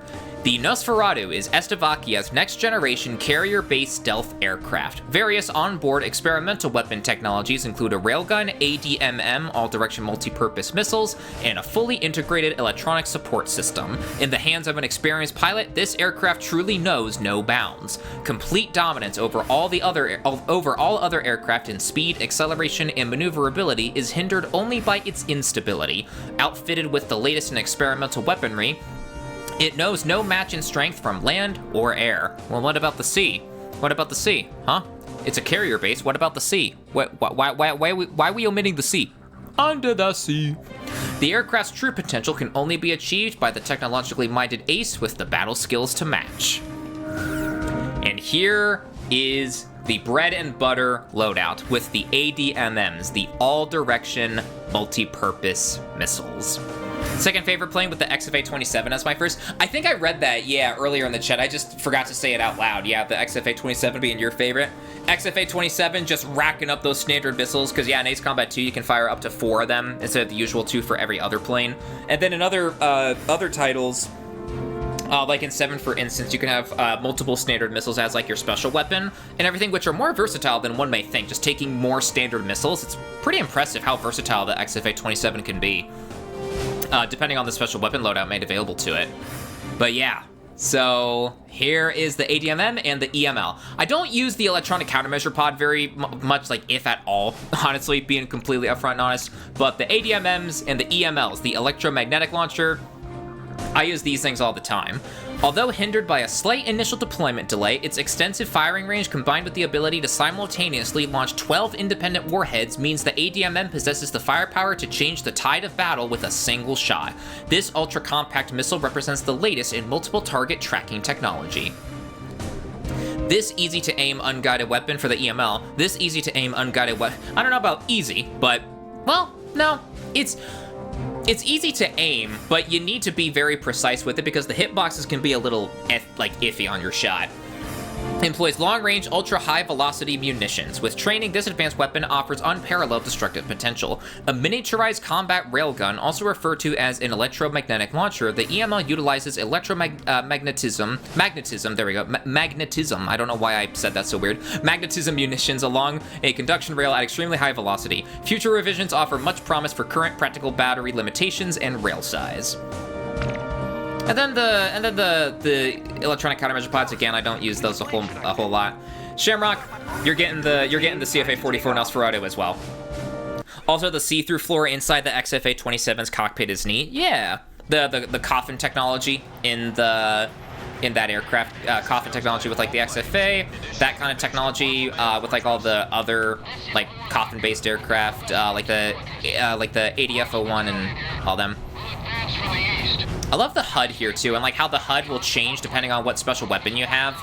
Because we got the ADMM pods here, the screen at like on the right side there of the aircraft, that'll change. At least I remember it changing. I could be misremembering it entirely. Is it the same no matter what special weapon you take actually? Now that I say that out loud, or does that little HUD element change depending on if you're taking... I feel like it's different because there wouldn't be like the belly pod right there. You wouldn't see that if you're not taking the ADMMs, right? Because there's no belly railgun, it's just the 2. Overconfident. That train's got some wicked firepower. Choo choo! Fire away and stay focused.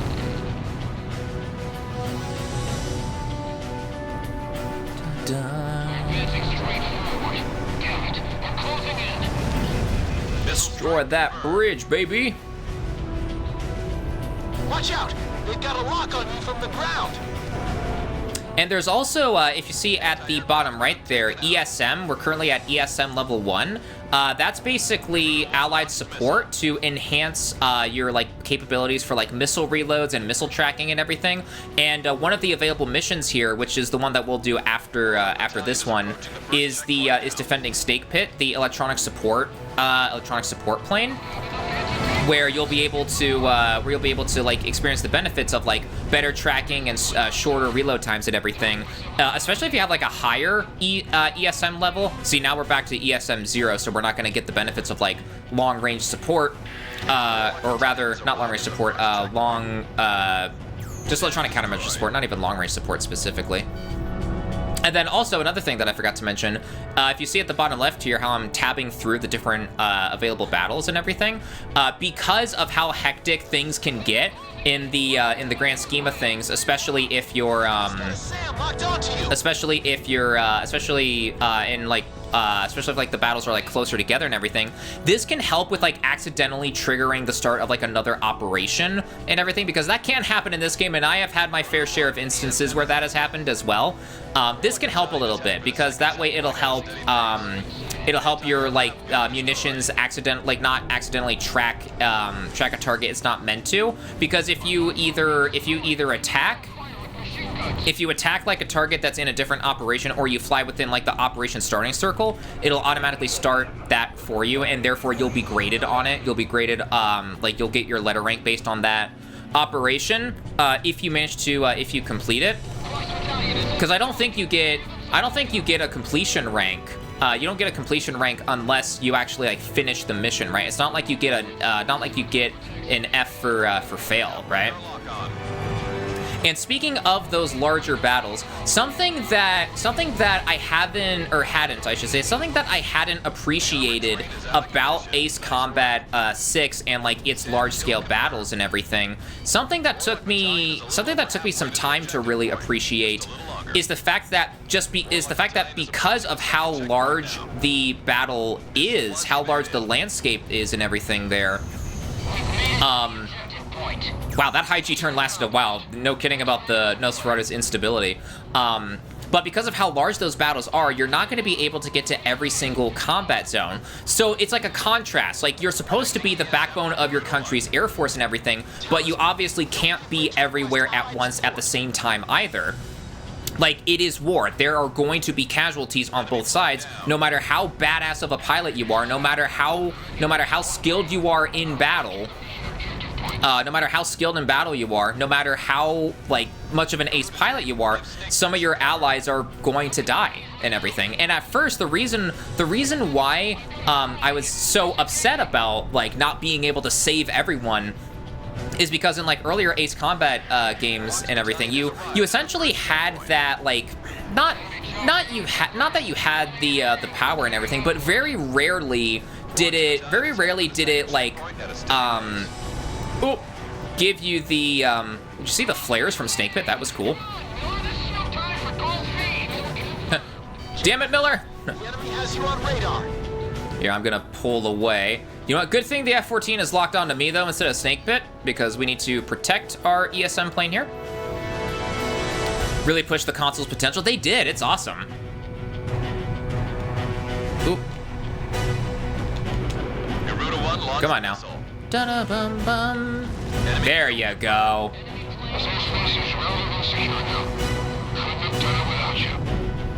Enemy elements have been shut down from Russian airspace. Well done, Garuda team. Rip to that guy. All right, so we are going to go to the carrier here, and we are purely going to do this to swap to the EML to take down these two Strigan planes, and then we're just going to swap back to the ADMMs. All right, carrier landing time. Oh, fuck me. Here we go. Ease up on the throttle. Flashbacks to when I landed on the carrier the wrong way in Ace Combat 2. At least we're actually facing the right way this time. So we should be okay, I think, anyway. Hey, that was pretty nice, actually. Good landing. We did it. Thank you. Thank you. Alright. And I'm not gonna do the whole song and dance of the landing and takeoff and whatnot when we swap back to the ADMMs, but yeah, here we go.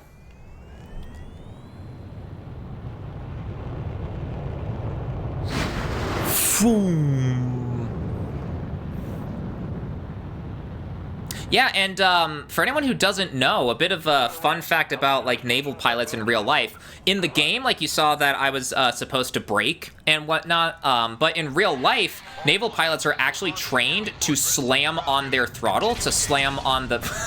he got fucked. They're trained to slam on the throttle. They're trained to hit the afterburner because if your tail hook for the carrier landing misses the like arresting wire that like holds your aircraft in place, when you land, you need to have enough momentum in order to be able to ah, damn, almost had the 2 for 2, ah well. But your aircraft needs to have enough momentum in order to be able to roll off the deck and then go back up for another attempt if you miss it. If you hit the brake as soon as you land on the carrier deck and you miss it, then you're not going to have enough momentum once you roll off the deck. Even if you hurriedly like hit the afterburner afterward, you're just going to plop into the ocean because you're going too slow. Maintain your current heading to... So a bit of a fun fact about the difference there between real life versus game. All right, back to the ADMMs we go. We have done our job of shooting down the 2 Strigan planes. I forgot, it's either expert or ace difficulty where the other aces spawn, I think. I was about to say, there's normally like an SU-47 as well that spawns, right? Yeah, there's the SU-47 that normally spawns, and then there's also the F-16 that didn't spawn in Vitose Aerial Defense, so it's probably expert or ace where those show up. In all fairness, though, I do have, at least I think I have all the assault records? I could be wrong, actually. That might be something I need to check afterward. Do not quote me on that just yet. I want to fact check that is indeed a correct factual statement before Rock on you from the ground. before I whatchamacallit. Before that is taken as fact.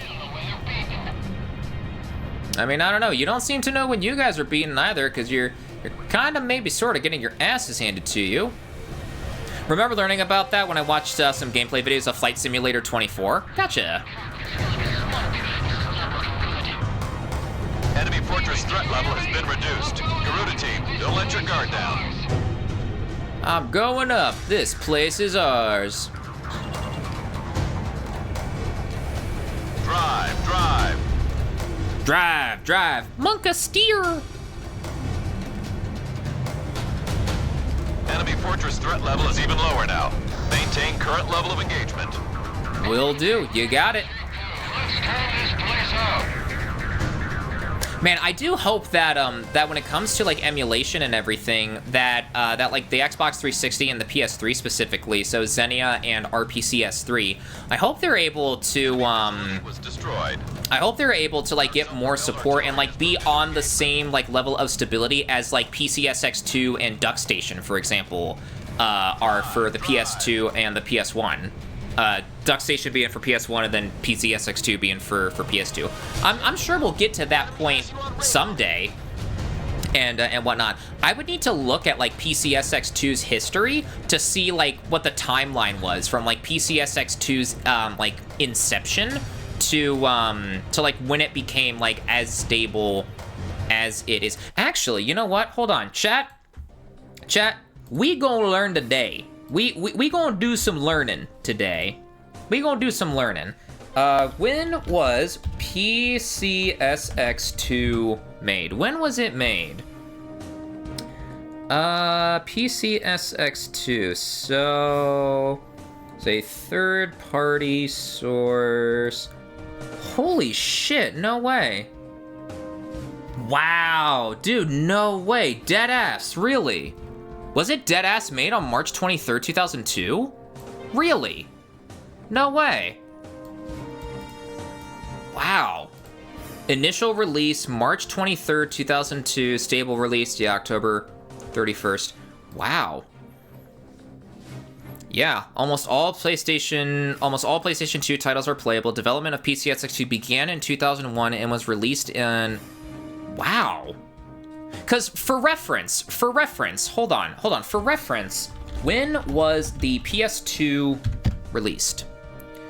For reference, the PS2 was released in 2000, so only 2 years later an emulator was made for the system. That is nuts, dude. What the fuck? There's no way, wow. Dude, I didn't think it was that early either. Oh, wow, I was thinking around 2005. Yeah, I was thinking like mid to like maybe late 2000. Like, wow. So I'm curious then. Actually. Hold on. Okay. When was the Duck Station released? Duck Station. Oh, is there no release date for Duck Station? Who created? Can Duck Station, is Duck Station a PS1 is now? Duck Station is now officially dead. Yeah, no. I can tell you right now, it's not dead. I've got it on here. I guess Emulation General Wiki, does it say on here? Ah, flashbang. Developers, latest version, architecture. Really? Okay, I wonder why there's no release date for Duck Station then. Huh. Well, shoot. Either way, though. Dude, 2002 for the PCSX2? That is nuts, dude. Wow. Well, shoot, yeah, if it's been around for 22 years at this point now, yeah. Then yeah, no wonder it's almost able to play all of the PS2 titles and everything. It's had 22 years to cook in the oven, cook in the oven / be developed more. So yeah, no wonder. So 20 years is the time frame. So 20, what would this be now? 2030 something, 2040 something is when Xenia and like RPCS3 will be on the same level as like PCSX2.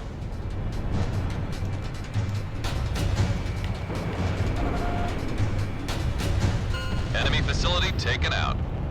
Speaking of, recently started playing the second Air Force Delta game on Zemu. Nice. I've been meaning to get to the Air Force Delta series because I actually played a little bit of Air Force Delta Strike on the PS2. Like I played Air Force Delta Strike on original hardware, but that's been years ago at this point. I think I do have that. I do have Delta Strike on in my PCSX2 library. I think. I do a big think. If I'm remembering right, it's on there. That could be like a fun stream game at some point. See how like that compares and whatnot, because I didn't get very far though, I will say. I only played a couple of missions in during that initial playthrough, so. They've organized enough troops and intelligence to retake the mainland. Soon the Amerian military will initiate an operation. And I remember to take back the Amerian. Our forces on the mainland. I remember the expert controls being really weird though. That's the other distinct thing that I remember about Delta Strike. I don't know, I just remember seeing the expert controls for it and being like, what the fuck is this? How am I supposed to work with this? Obviously that won't be, I shouldn't say that. It won't be as big a deal, I should say, because being able to manually put in whatever buttons you want for which buttons do what, I should say, whenever you want and everything.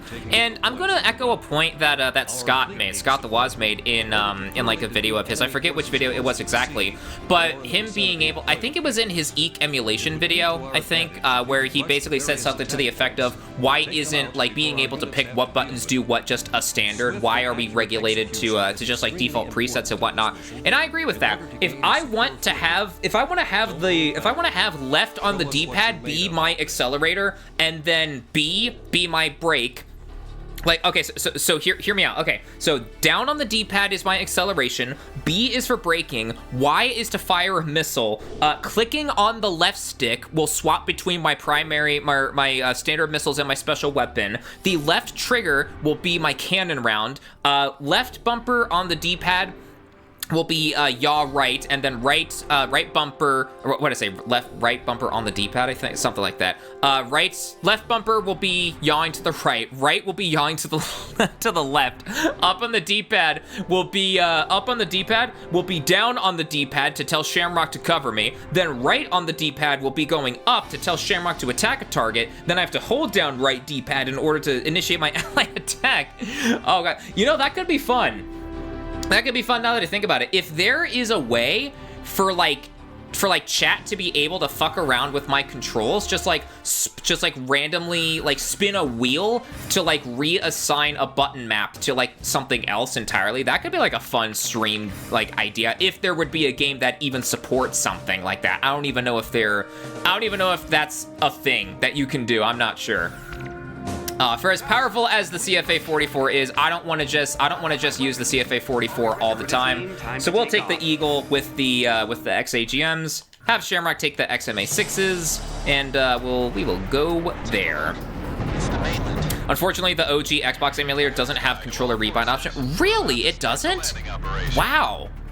See, that's a little bit surprising to me that it doesn't have that, because I know like PCSX2 obviously has it, because I've had to do that for like swapping between Ace Combat and like various other games and everything. Wow, though, really? And you know, now that you say that, I don't think Xenia offers the ability to like remap your button controls, does it? I don't think so. Don't quote me on that, but I think so. I do a big think. And me doing a big think is very rare. Oh god, I nearly got dinged by that sea fort. Oh my god.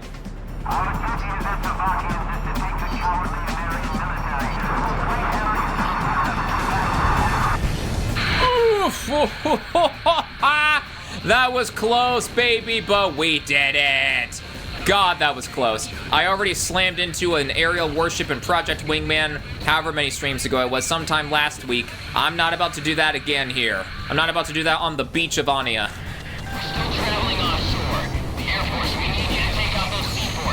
I'm one step ahead of you. I already got that.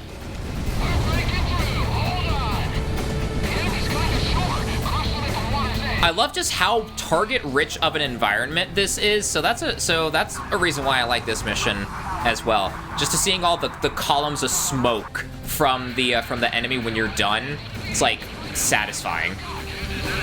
I think you can rebind Xenia's config file, but I could be wrong. Like the controls in the config file.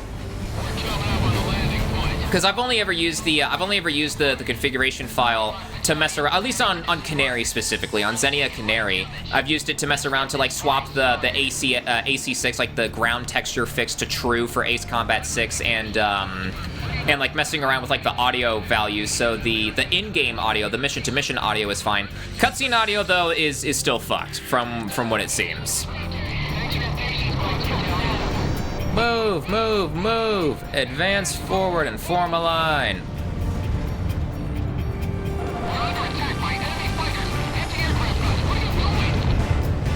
About half the enemy forces are down. Looks like this will be an easy ride for our forces coming ashore. Bum, bum, bum, bum, bum, bum, bum.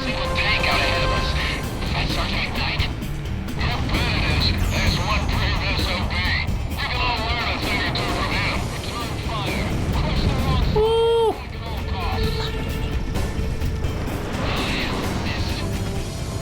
Roger. All right, Shamrock, get after that guy. Shamrock, box 3. Scored a kill. There you go, Shamrock. Good shit. In gun range. I feel that the alarm won't shut up. Me playing Mission 19 in Ace Combat 7's campaign. The constant missile alert as you're going after the Arsenal birds.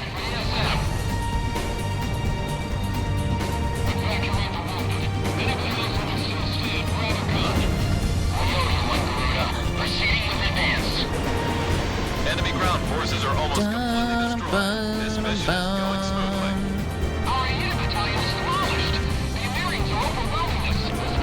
Hey, there we go.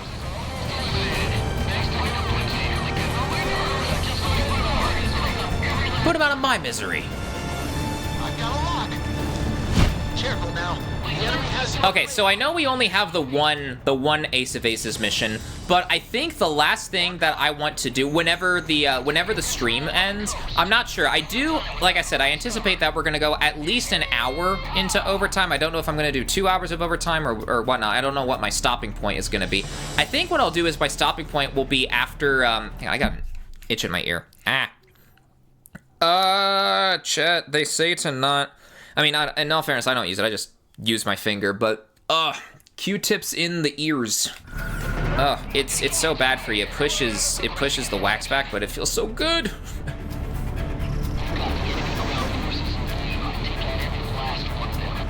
Bum bum bum. But I want to see what the Ace of Aces mission is like. It's like the last thing that we do, whenever that'll be. So I'm thinking what we'll do is we'll go up to Heavy Command Cruiser. We'll complete that mission, and then we'll complete the Ace of Aces version of that, since that's the one mission that I have available. We'll see what that's like. We're taking enemy fire. It's no good, big fight. We're gonna get killed. We're a hell of a mess here. There we go. Join up with the others. Hey, we still got a chance. Hey, we still got a chance.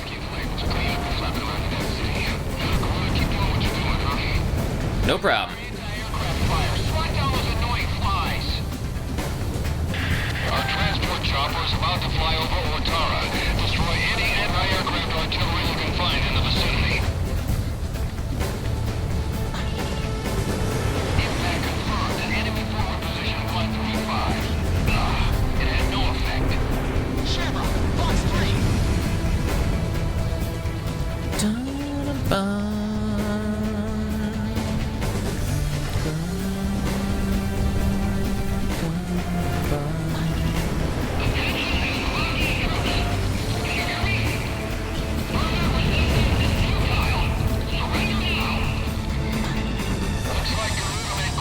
That was pretty cool. Here in the whatchamacallit. How can we let the Amerians in this far?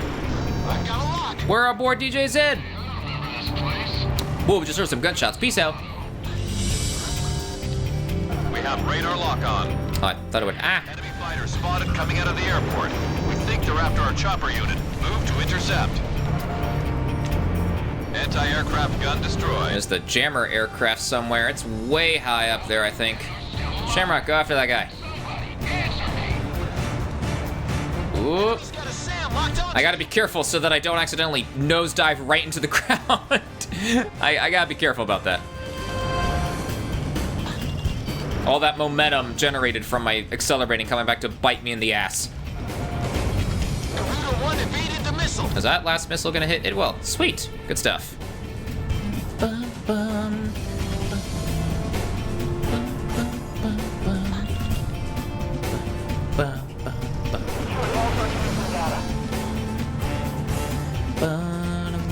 Fox 2. SAM kill confirmed. There are 2 more SAM placements here. The enemy has a lock on you. Hopefully the, Locked on. Garuda 1 almost out of special there we go. weapons. Oh hell, so this is it. Thanks for the great cover, Garuda. Watch out, idiot! Shamrock. What? How did that miss? Oh, that's an already destroyed plane. That's why. I wanted to go after the other C-17 that I hadn't managed to destroy yet.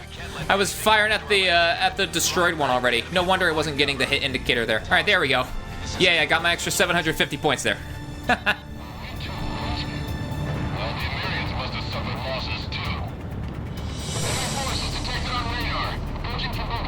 Okay, here we'll let that jammer plane go. They're bugging out. They're getting out of there.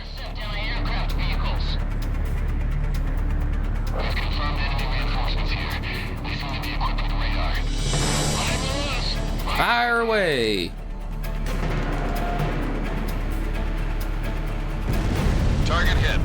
Enemy kill confirmed. Trying to think. Now that I think about it, I'm trying to think, where would I place? Trying to think, where would I place the other? Special forces have taken the They're clear to land there. Where would I place Ace Combat 6 among the? Here, I'm just gonna take the easy route of just hitting the skip button. Trying to rearrange. Needing to rearrange myself for the for the battlefield landing there. I'm trying to think, like, where would I place Ace Combat 6 specifically? Because 0 is my absolute favorite. Would 6 be? Well, no. Okay, no, it wouldn't be that. I'm trying to think. Okay, so 0 is my favorite, and then that's actually a good question. So 0 is my favorite.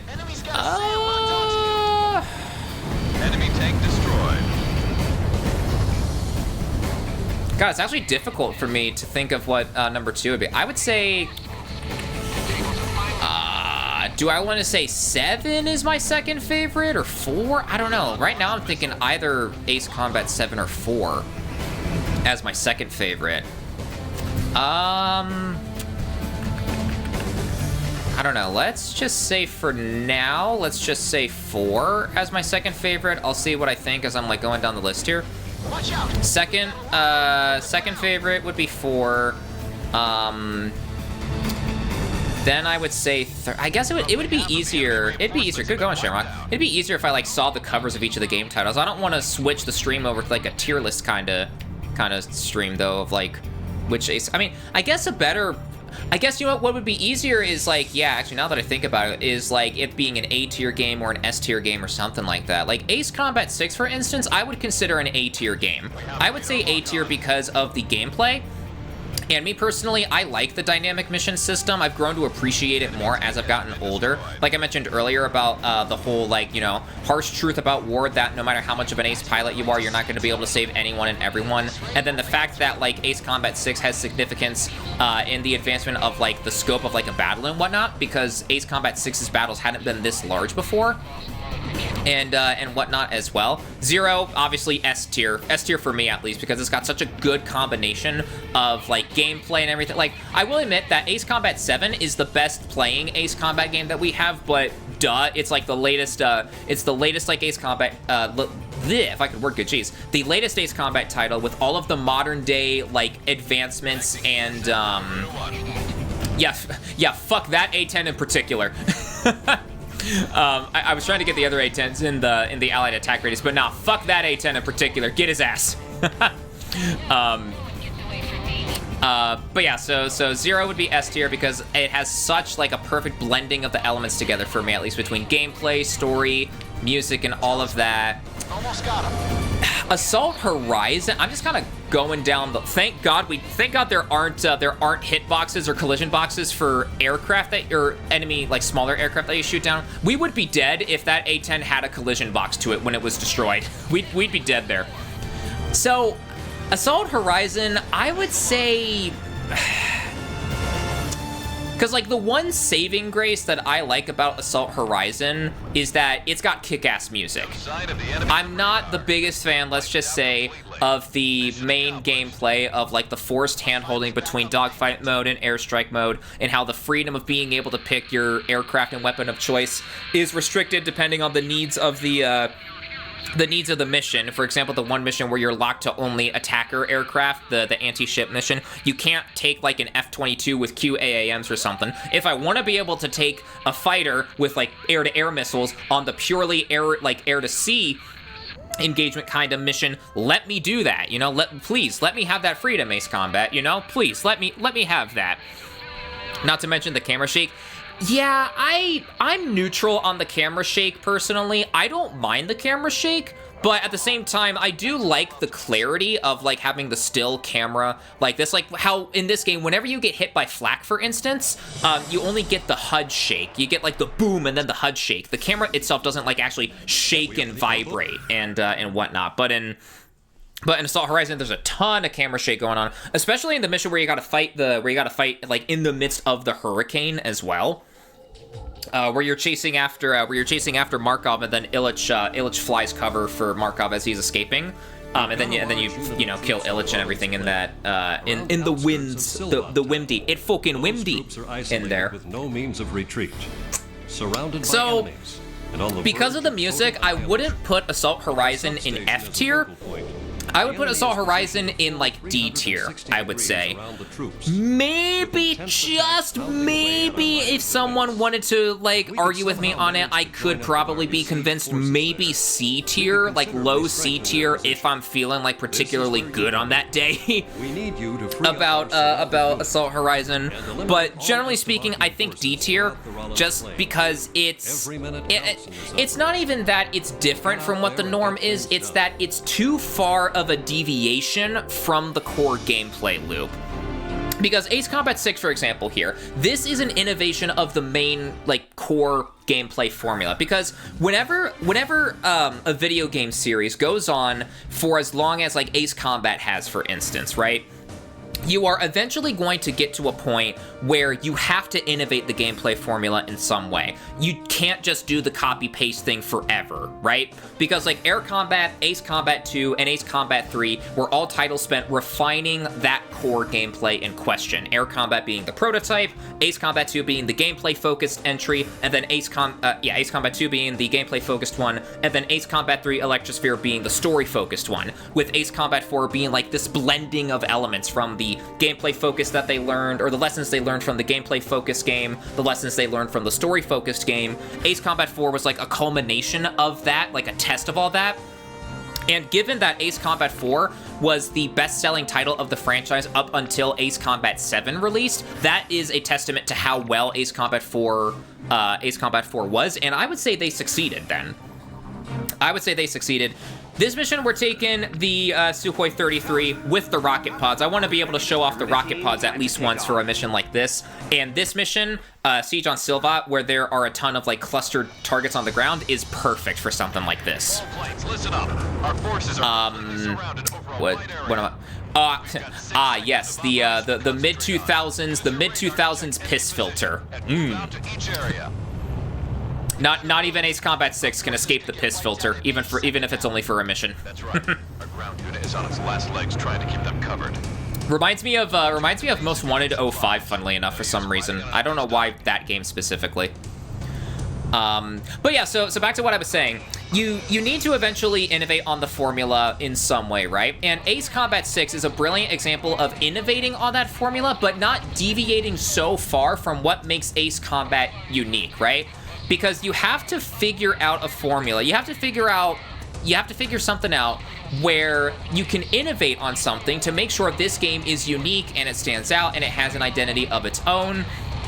But you also need to make sure it's not so drastic of a change that you're alienating your core fan base, for instance, right? You need to make sure that it still has the identity of the series in mind to like in some capacity. And Ace Combat 6 is, I would say, a brilliant example of that, because it keeps the core formula of letting you pick whatever plane you want. That's available, I should say. That's available. One that you've bought. You're not going to be able to have access to everything right out the gate on a brand new save. Whatever plane you want, that's available. Whatever special weapon you want, that's available. And it just says, hey, here's the briefing. Here's what you got to do. Go for it. Ace Combat X, meanwhile, well, no, Ace Combat X is a brilliant example of that as well, because its main innovation was through the ever like dynamic and changing like mission structure and whatnot. You know, it still allows you to like take on a mission, like an ever-changing mission as well, depending on what path of the campaign you go down.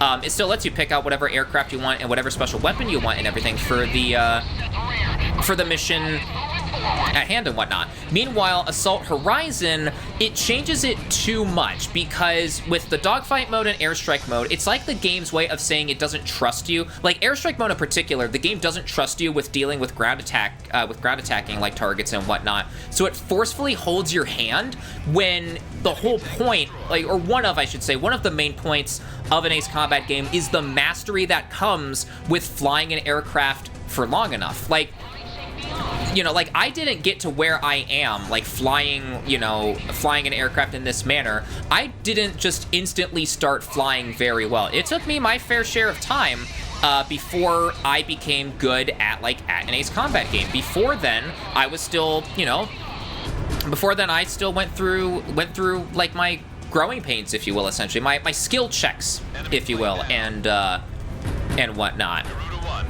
But meanwhile, Assault Horizon is like, oh, baby mode. Okay, so here's what you do, and I'm gonna make sure that, I'm gonna make sure that there are no possibilities for you to screw up. I'm gonna hold your hand throughout the entire way through, and all of that. Like, I don't know. Yeah, so basically, TLDR, like, whatever innovations there are for, like, your series and whatnot, it has to retain the identity, like, of the series, but you still gotta change things at the same time. Like, again, I keep on mentioning this game over and over again, but it's probably the game that I will talk shit about until the day I die. Whenever there's an opportunity to talk shit about this game, I will probably always do that. like if I'm out and about with friends or something, and one of them brings up the next Battlefield game, I'll probably be like, I won't cough directly in their face. That was just me inhaling my own spit. That was, yeah. I won't directly cough in their face. I'm not sick. I won't die. I mean, I don't know. Unless they do something that's worthy of them being coughed on. I can't imagine what that would be. But as long as I'm not sick, I'll be like, oh, 2042, you say? Oh, I've got some opinions on that game.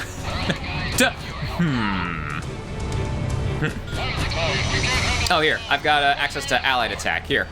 Hey, Strigan planes, die.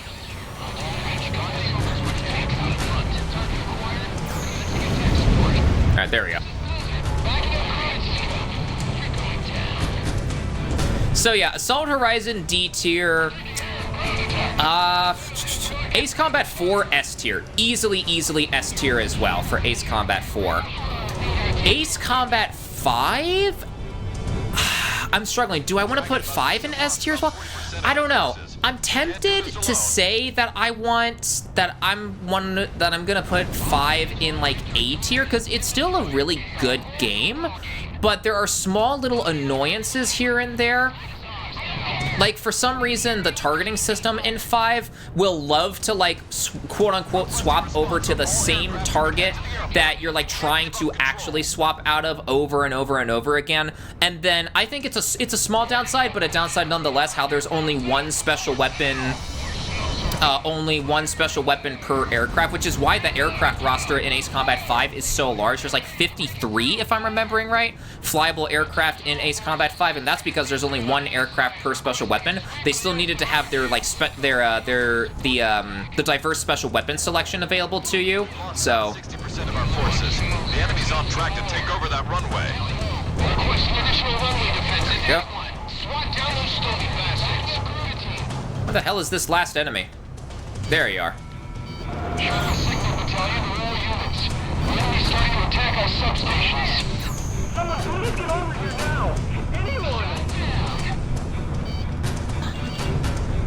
You can use the rocket pods against like the helicopters, right? They're you can.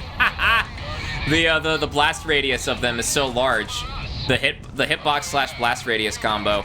You can do air to air. In fact, like there's a pretty popular strat for Ace Combat 6 especially, where you take the Sukhoi 33, you take the rocket pods, and you use those against the Aigayon and her fleet, instead of the conventional, like, air-to-air ordnance that, like, people would normally take. You're to go after an Estovakian unit that's just started pulling out of action. I'm a lot better at chasing than being chased. All ground units are to spread out and close in on the Estovakian unit. Show no mercy.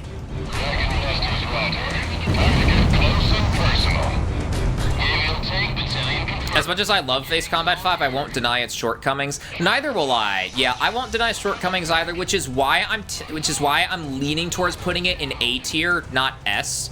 I will recognize. You're on as the Ace Combat. You're on as the Holy Trinity, but we will not grant you the rank of S. What? This is unfair. No, but real talk, it does have 5 in particular has its fair share of shortcomings. So I think I will put 5 in A tier. Yeah, 5 goes in A tier. So and then swapping over to an older title, Ace Combat 3. Where would I put 3? 3? I don't know, actually. All right, check this out. Hey, Strigan Pilot, die. Fuck this guy in particular. Check this out. Get fucked, bro. God, I love the allied attack function. Yeah, you want to use up a whole meter of your allied attack, your allied attack on a single target? Go for it. But man, Ace Combat 3. Where would I put 3? 3. So 3 is like the big innovation in the Ace Combat series. I'm gonna see if I can get some rocket fire. Okay. I was gonna say, I don't think I'd be able to get all of them, but I could definitely get some of the Apaches there. Is going well. All forces. Oh yeah, international version. Well, actually, you know what? Well, that's actually a pretty important distinction to make. I was thinking just the Japanese version, but no. Now that you mention it, I should rank the international, the Japanese version. But I should rank the international version now that you mention it. Don't get me wrong, the international version is bad. It is the very definition of the dollar store Ace Combat 3, for sure, without question. Yo, Lupin, welcome, welcome, welcome. Good to see ya. How's the day been for ya? So actually, starting with the international version first, now that you mention it, Fuzon, definitely lower tier. I would say... No, you know what? I think I would say F tier, actually. Now that I think about it. Because compared to... No, actually, you know what? No, F tier for sure. Because I remember this part. I remember this part of the development. Like, finding this out when looking into the development for my Ace Combat 3 retrospective. The reason why I'm saying the international version is actually F tier, why I would place it in F tier, is because of how bad it is in comparison to the Japanese version of the game, where all of the cutscenes were removed, all of the VA work was removed, and like the multiple paths and like faction swaps aren't there in Ace Combat 3, the international version, I should say, of 3. Those the faction swaps aren't there. There's what else is not available there? There's that. I mean, I can still recognize. I recognize like why that. What the fuck? Oh, it's the flak. Okay, that scared the shit out of me for a second. That only did 3%. Damn. Well, we are on hard. We're not on ace, so that's probably why I was expecting a bit more. But like I can recognize that like the reason why it's so bad is because the funding was cut, because the Japanese version of Ace Combat 3 Electrosphere was considered a financial failure. So Namco decided to just cut their losses and run and cut the funding for the international version. So that's why they had to settle for the poor man's version. But the reason why I'm so salty about it is because of the fact that the advertising for the international version already said like, hey, what's in the Japanese version of the game, that's going to be in the international version. That marketing had already been pushed out there. So for them to have to actually say, hey, so I know we promised this, but you know, you're gonna get the international version instead, you're gonna not get any story, you're not gonna get any cutscene or something, having to retract that, no shit. No shit that people were like, wait, what the fuck? No kidding that people decided to do that. So absolutely, yeah, now that I think about it, in the context of like its development and whatnot, Ace Combat 3 F tier, or the international version I should say, F tier without question. I will hold off on giving my thoughts on the other Ace Combat games until later because we have an ad break going. Ad break going in like 1 second, it says. Okay. Oh, big stretch. Big stretch. Here, there's that. Skip that cutscene because we do not want audio desync hell with how fucky the emulation is here. We'll skip the briefing. I'll go ahead and replay the briefing again once the next ad break is over and done with.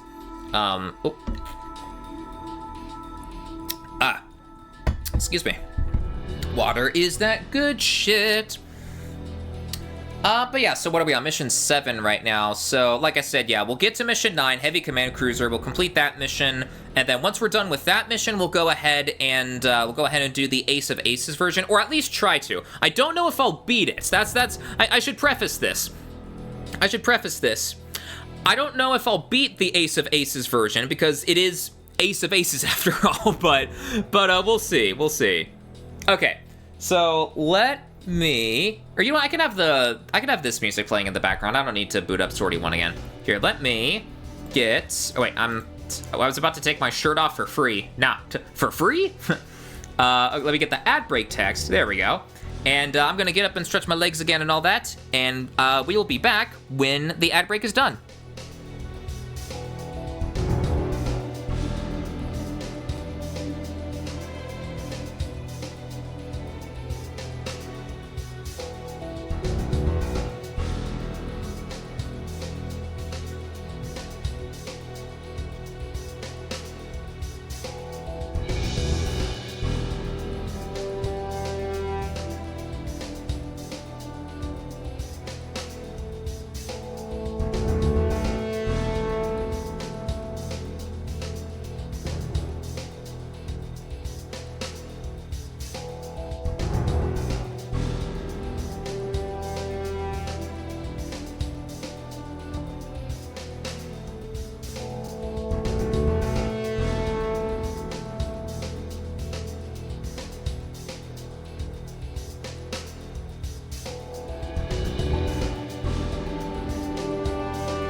Hey, ad break is over. Let me hide the ad break text.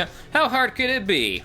Famous last word. I know, right? That's what I'm wondering. Like, oh, probably famous last words, right?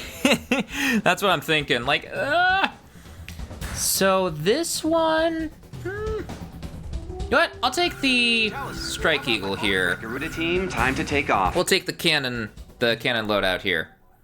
Let's do electronic support defense first. Ooh, aerial refueling. Let's go. All right.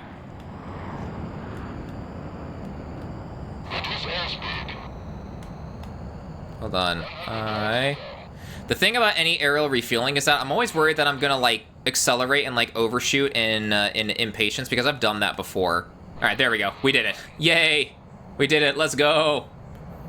Yo, Rexeria, welcome. Cute Chiba spotted. Ads passing by. We have news of there is a cute Fulf on your stream right now. Really? Where? I don't see him. Yo, Jetpack Shay! Welcome.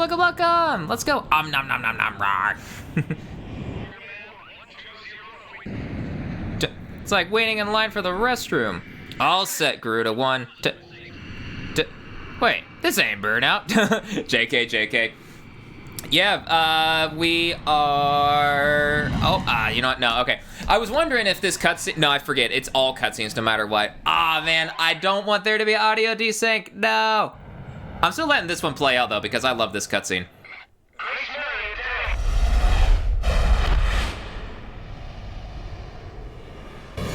Someone forgot to load in the jet sounds there. Jetsounds.mp3. That audio file failed. I love that cutscene either way, though. But yeah, we are playing Ace Combat 6 Fires of Liberation through Xenia, so the cutscene audio is a bit wonky. That's why there was that weird audio delay. Did someone say jet? Indeed. Joined up with the American military in Silpot. Oh yeah. They are charging in like rhinos. I was half tempted to maybe take an aircraft with XLAAs, but nah. Warning, enemy presence detected on radar. Ooh. They know exactly what we plan to do. All planes, assume attack formation. I can hardly see a thing. We've got mountains right below us. Watch your altitude, Talisman. All good. This is David. I'm moving in as close as I can to our fighters to get the best possible support. All right, there we go. When did this game come out? This game came out in 07? I believe 07. Let me double check. Let me fact check myself. I believe so, right? What's the exact date? Oh, when did I move my Chrome tab over to the... Oh, that's right, when looking at the PCSX2 date. I want to say... What day? What, January? Oh, Ace Combat 7. I was about to say, ain't no way 6 came out in 2019. Yeah, okay, it was October 23rd, specifically, 2007. Yeah, I was going to say, it's not 06, right? No, it's 07. It's 07. 07. Cute Fulf and cute Shiba. 2 at once. Not 2 at once. Ghost Eye to Snake Pit. Keep close tabs on their movement. Dum bum bum. You got it. Here, let me get my XM-A6s off the rail here at least before they break formation. I'm working on it.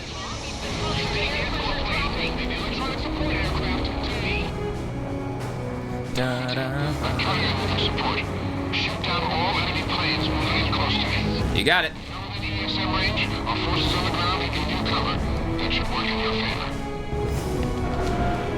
Ba-da-ba-dum.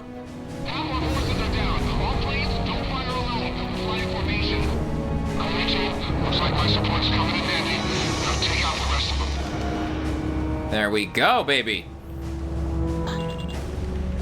Man, now that I think about it, the like data link in Ace Combat Infinity, that's like an iteration of the ESM from 6, isn't it? Like the data link to give you increased like capabilities for like your missiles and everything.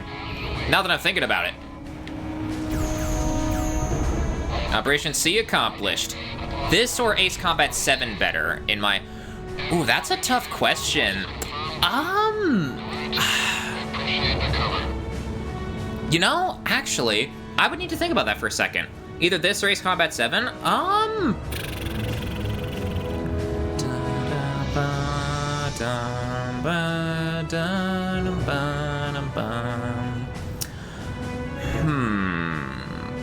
I would probably say,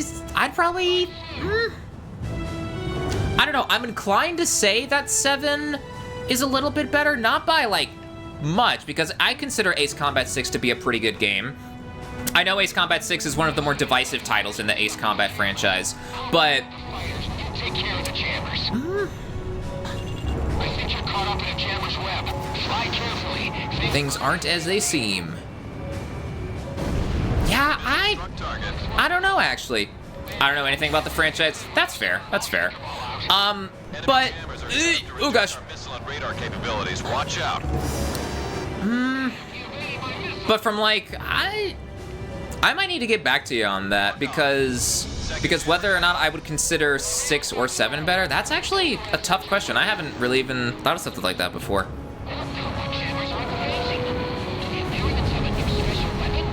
Yeah, we do. It's called skill. That's what we've got. Meanwhile, the Estevakians have such skill issues they need jammers to compensate. Lee Mao. Couldn't be me. I don't know why I'm wasting my XMA 6s like this. I could just wait to close the gap. I don't know what I'm doing. Fourth jammer down.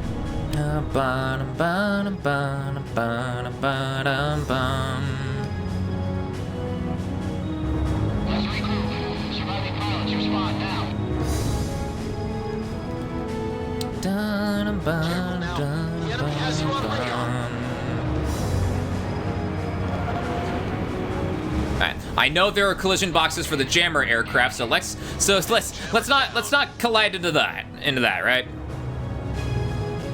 Oh, so resuming what I was having a discussion about Ace Combat 3 and where I would place it on like the tier list. So international version, F tier for sure, but the Japanese version, I would say, I don't know, because Ace Combat 3 had innovations in like the special weapons department. That was the first iteration of special weapons before it was refined into what the staple of special weapons and how they function are in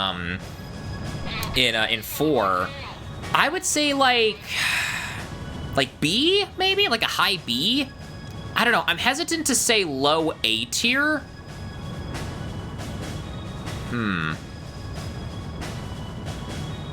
I'd say like high B for Ace Combat 3, maybe. I'm not sure. I don't know. These are all just like immediate like gut reaction kind of things. If I ever wanted to do like a dedicated like Ace Combat game tier list kind of video, I'd probably know better. Roger. Visibility's terrible. Watch your altitude. Well, if it ain't Garuda, the enemy is focusing its attacks on us. To sum them up, war is bad, planes are rad. I'd say that's a pretty good description, yeah. Garuda 1 scored a kill. Kaboom. 2 missiles fired. Good aircraft coming in our radar. Coming in high and fast. A supersonic bomber. Oh, that's right, these are A-10s, okay, yeah. They got a little bit more armor to them. I forgore. I've got a new aircraft on radar. This must be a wave of attacks aimed at Warlock Battalion. Don't worry about those fighters. Mind your altitude and maintain current course. I'm tailing it. He forgore! Garuda 1, box 3. Enemy down. Take me on. Enemy down. Target hit.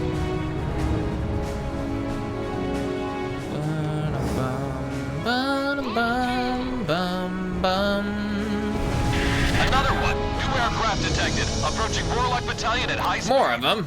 There's some coming. All planes hurry. Don't let them get near Warlock Battalion. Gotcha. Take right. Maximum thrust, you say? Hey, hey, hey. My kind of style. The enemy fired a missile. As smooth as always, Garuda. Thanks for the cover. There we go. Roger. All forces ordered to evacuate. Away from the airspace. What the? I prefer any franchise that doesn't imply war is awesome and everyone should try it, lol.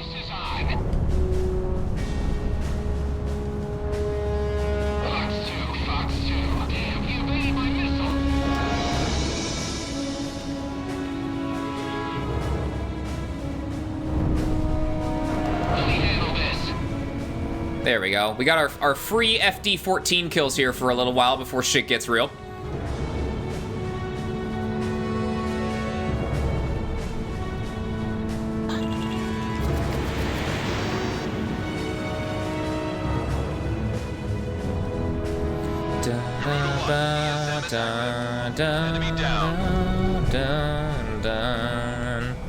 Hey, there's a quote, was that 42? Yeah, 42.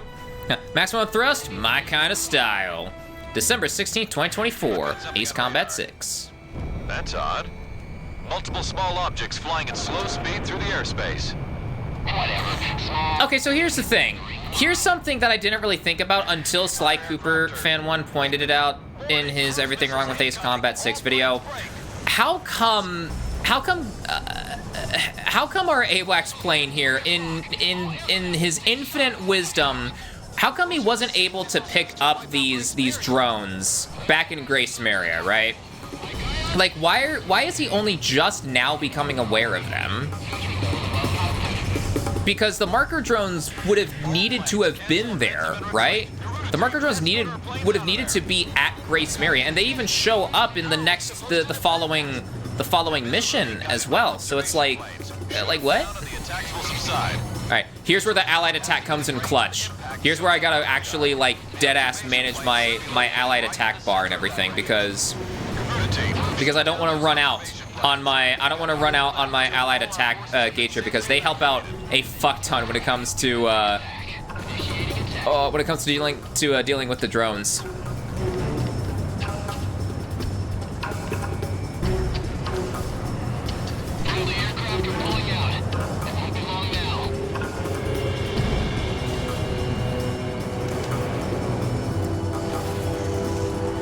Oh, come on.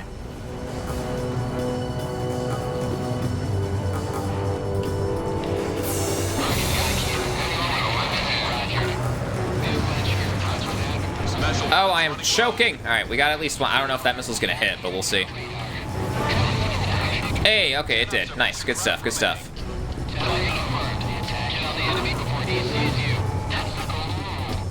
These guys are unmanned. That is a very wise golden rule to follow, having the element of surprise at that point. So what I don't get is, you know, like you see the explosion radius like circles there. Like sometimes it follows them for a period of time before the Nimbus missile actually like lands. I don't get that part in particular still.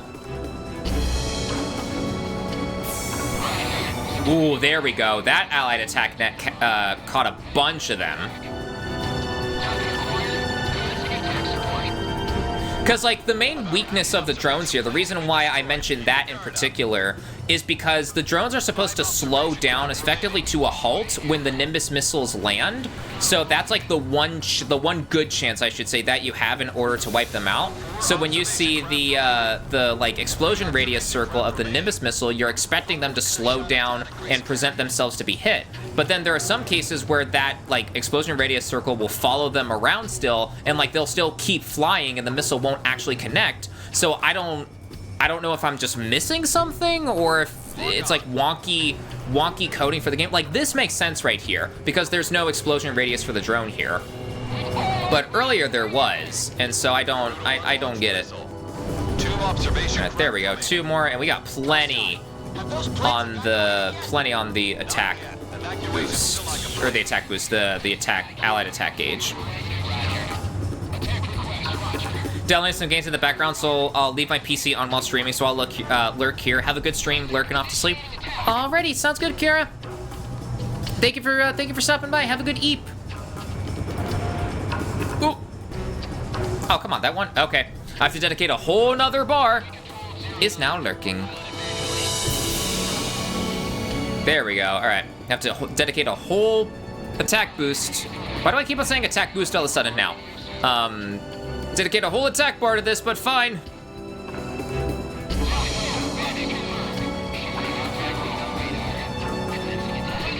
Do you see the missiles? Yeah. Oh my god! Yeah, fuck that drone in particular. God, I love the allied attack feature so much in this game. I love that so much, dude.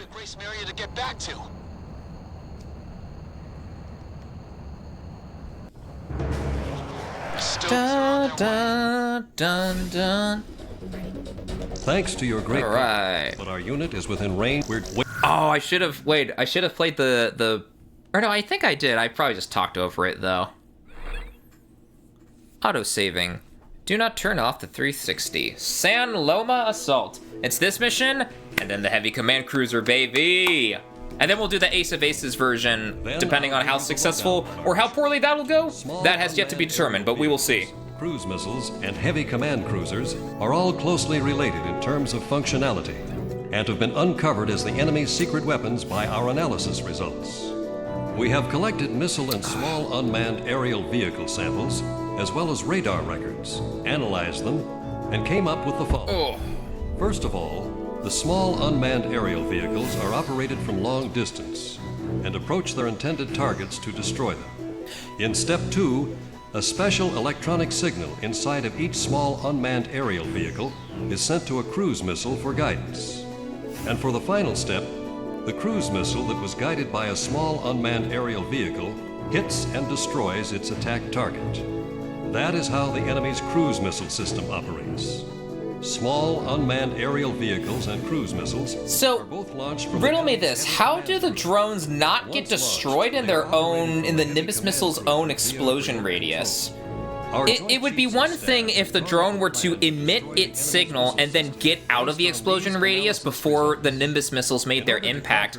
But no, those drones stay around in the center of that radius as those missiles are going off. So first, we need to get you know what? Now that I say that out loud, We're this about to head is south Ace to reach Combat. the This is a Poly universe Airport in San Juan. where Our objective is to the retake laws of Poly Airport aerodynamics airspace, only sort of establish a apply. front Do you want to line, casually destroy the defy enemy's missile gravity system. in your Once the F-16? runway Do you is secured, do you want to pull a post-stall maneuver that's just physically not possible by an F-16 in the real world?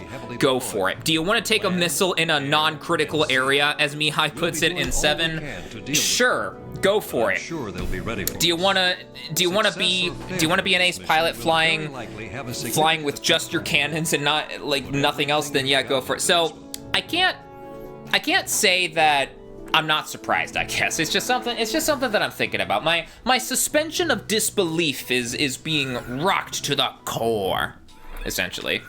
And this one I'm just gonna say fuck it. Let's do the CFA.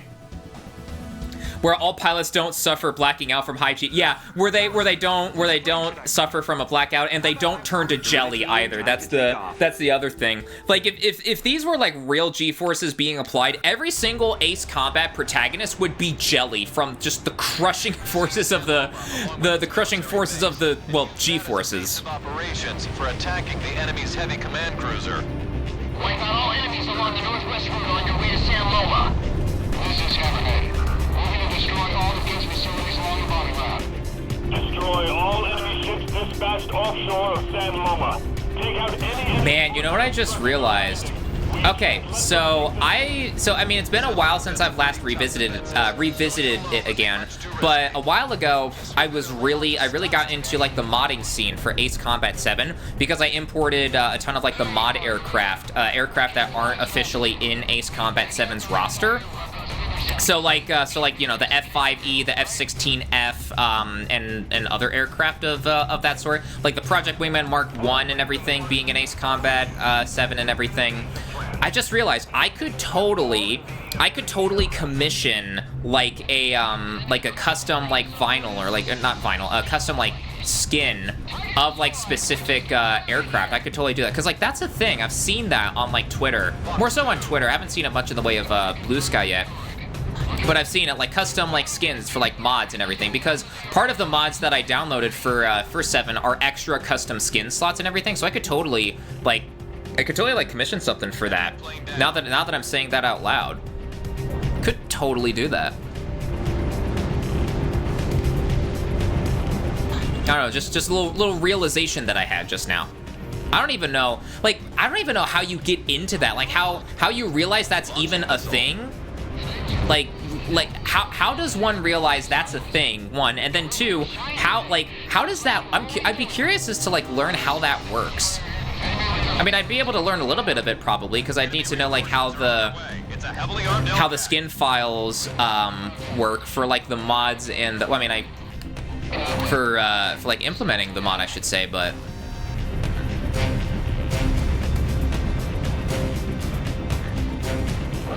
right, because like right now the extent of my modding of aircraft skin knowledge is just where files need to go. That's about it. Watch out! We got a lock on you from the ground! Enemy air defense network has been disabled. Our bombers can get through now. Great work. Hell yeah. San Loma's right over there. Don't get shot down after getting this far. Yo! Never! Thank you for the resub! Yo! 9 months, currently on a 9-month streak. That is a stream, baby, chat. 9 months. Yo, that's a stream, baby. Let's go. I see a cute cat fox. Yo, welcome, welcome, welcome. Yo, good to see ya. How's the day been? Thank you again for the resub. Thank you, thank you, thank you. Well, I have experiences in making... Wait, really? Like dead ass? Oh, shit. Those guys watching over us up there. I shall keep that in mind. Yo. Oh, fuck yeah. Turmoil right now. Unmanned observation planes confirmed on radar. Be on alert for enemy cruise missiles. What do you want us to do? Shoot down the Day's been crazy, but how have you all been? Hopefully it hasn't been like too bad. Observation planes that'll minimize the damage doesn't- to our forces. Like crazy. Hopefully not like crazy in the bad sense. Just like, I mean, I don't know. Tiring's not very pleasant either, but just not bad. I word good essentially. But no, but like my day's been going all right, all things considered. It's been very productive with working on like more YouTube stuff. That was pretty much what I did all day today. That area. But yeah, hugs for the cute cat fox. Hugs. Escort planes are loaded up with anti-ship missiles. Hi, Kit Kat. I like that nickname, Kit Kat.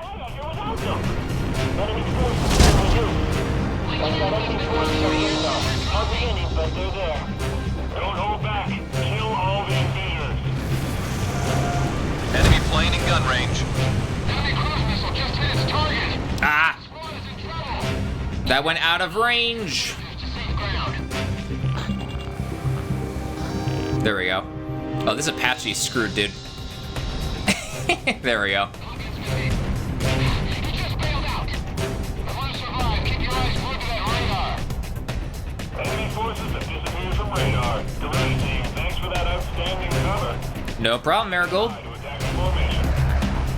Come on, I want to see. Nah, I'll leave that drone be. The target number of enemy planes are destroyed. Shift forces to the San Loma takeover operation. The Americans are all moving at once. They're coming at us.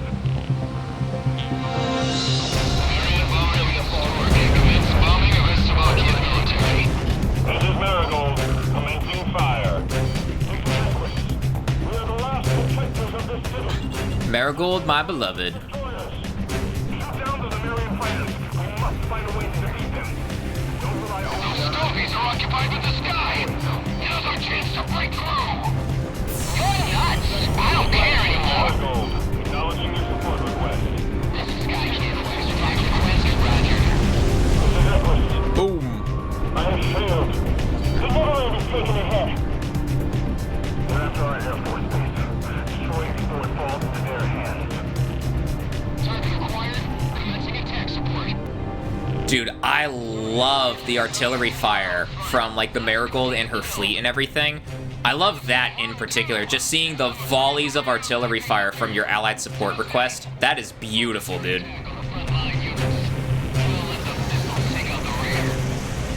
Careful now, they're tracking you on radar. Enemy destroyer sunk.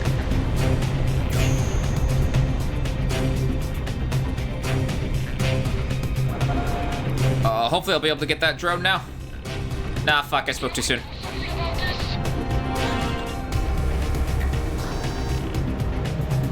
I'm trying to, but the enemy is using bullshit physics TM that I also have access to because I'm an ace combat protagonist. If you're talking about the cruise missiles, that is. Enemy destroyers suck. Drive. Alluded to launched missile. Drive. Monka steer. That ground target's history. Enemy tank has been destroyed. Talisman, you're the key player on this mission. Don't get shot down. I'll still be alive and kicking, don't you worry. No. Huh?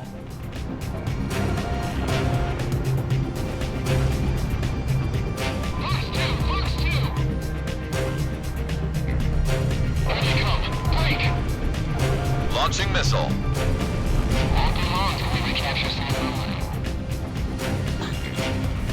This is Shamrock reporting an enemy kill. Good stuff, man. Good stuff.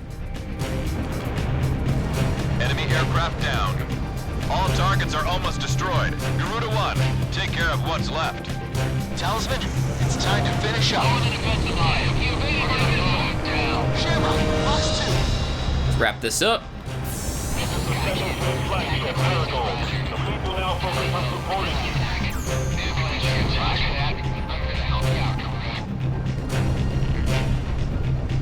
God, I have to say it again. I love the allied support request. It's so nice, man.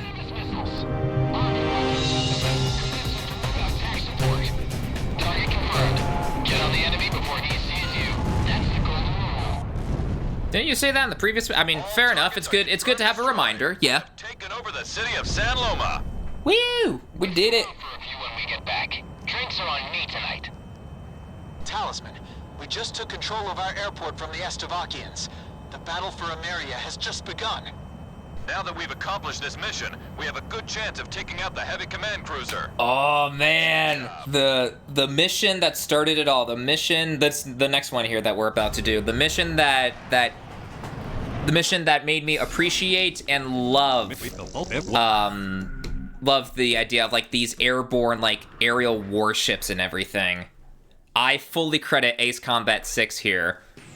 Being, well, I mean, it makes sense because it being the first Ace Combat game I've played and everything. I love this so much. I love, like, if there's one thing that you should know about me and Ace Combat, I love a good like aerial fortress fight. Time to go whale hunting. Hell yeah. Yep. And then after this mission, we'll play the Ace of Aces version. We'll try it, I should say. I don't know how far we'll get, but we'll try it. And then after that, we'll go ahead and raid out, and that'll be the end of the stream there. And a mid-sized Gaijus aircraft in charge of close-range air defense. Igaion, a command craft, takes care of all cruise missile-related duties. After acquiring this intelligence, we were able to draw up an operation to destroy the Igaion. Listen closely. Fuel is added to the Igaion through an opening located in the front.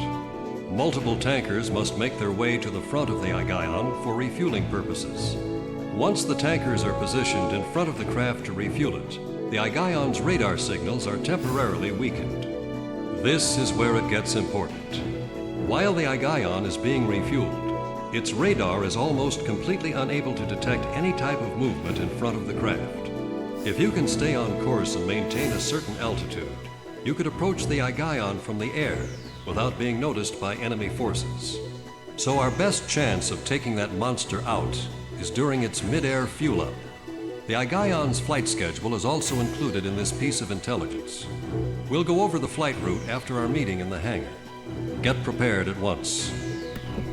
Let's get to it, chat. Let's go.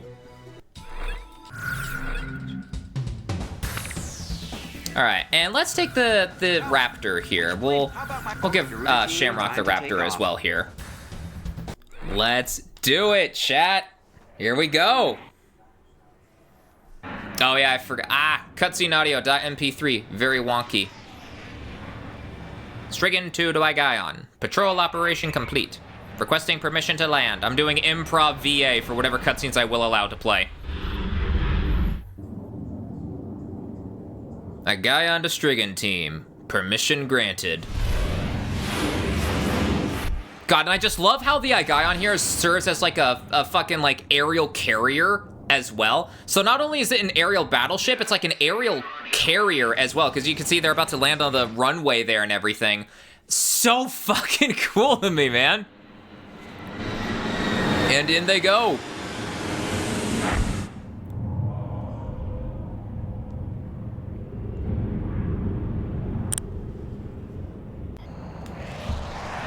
God, and I love the build-up, too. The build-up here is so good as well, man. Radar capabilities temporarily falter whenever it's refueling in midair. A lot of good agents lost their lives getting us this intel.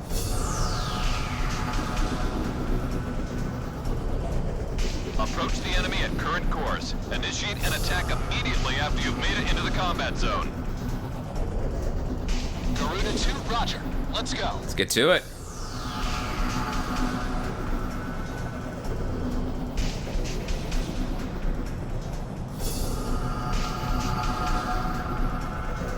All pilots, keep your eyes peeled.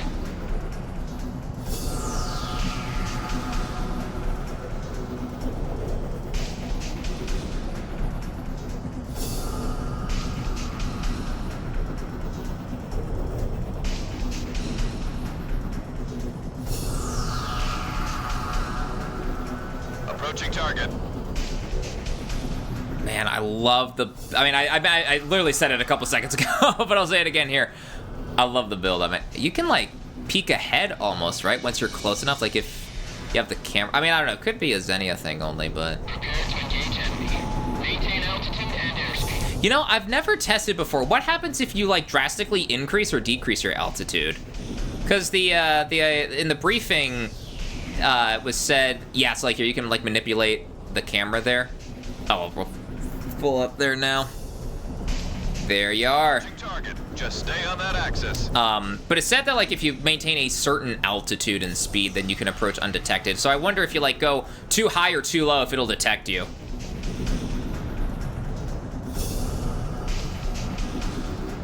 We got an unknown on radar. Who could this be? What is happening here? Garuda team. Let's get to it. Garuda 2, engaging. Wind hover engaging. Sky Kid engaging. Avalanche engaging. All planes assume attack formation. Street team scramble. Fire. God, look at the sky lighting up with fire. Look at that, man. We're under attack. Rolling in to cover the archive. Guy just one moving into defense range. We've got a runt on the move. Looks like it's for air support. There's one down. There are enemy aircraft providing ES. God, okay, so these aircraft in particular, this one that I'm shooting at right now, you see its move that it's doing right there? I have slammed into a Gaijus aircraft more times than I would like to admit over my time playing this mission over and over and over again.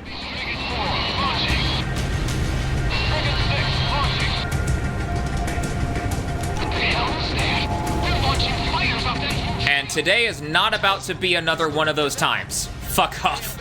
Fuck off, Gaijus. There you go, you son of a bitch. Battleship number 1 down. It's going down. Oh, and this is the mission where I just love to use the allied attack to just take care of all the stricken planes.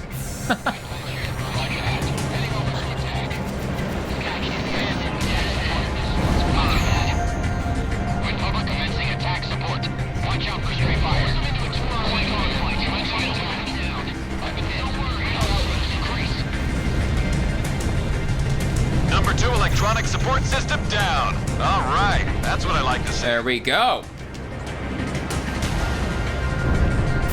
Wind over here. Roger that. Target Sky Kid. Support your goals. Let's attack. Target 5 packing. Drawing to combat. Tally ho. The attack is on. This is Blizzard. The guy is in the damage report now. Going off. One more Gaijus aircraft here.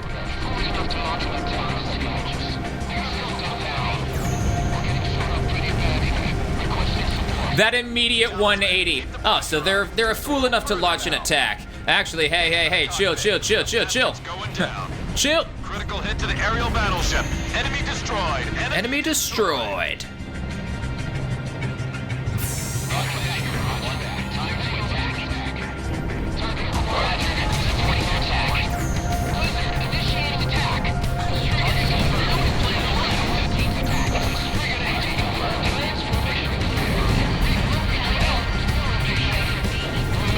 Oh, careful. Things get very missile spammy towards the end there, especially when the Ion opens up all the rest of the missile ports and everything there.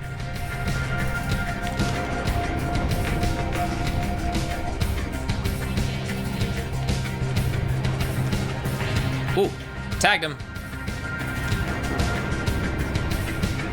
Did I get either of those missile launches? I did. Good stuff. There we go.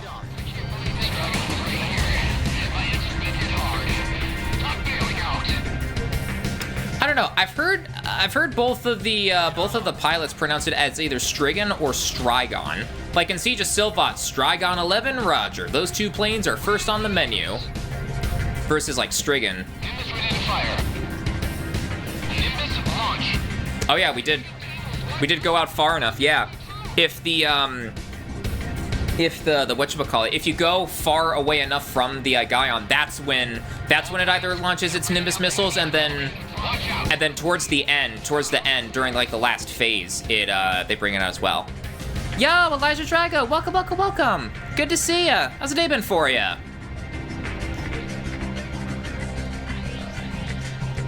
All right, this last AA gun over here is always pesky to get just because of the angle, how it's angled. There we go. All right. Garuda team, keep attacking. All enemy planes are getting close. Open all gun ports. Ooh, don't stall. All right, good stuff. Attack all sides. I hit it right in the engine. The first one in history. Good to see you, buddy. Yeah, good to see you too. Hope you've been well. Fire up engine 3. Engine 2's been hit. Engine thrust down. Pull back on the stick. Not a problem. She can still fly. My day's okay. Gotcha. Missile evaded.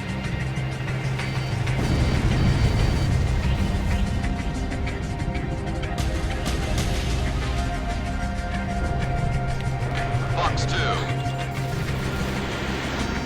Radar lock. Engine thrust down again. Got to keep her afloat. They've only got one engine left.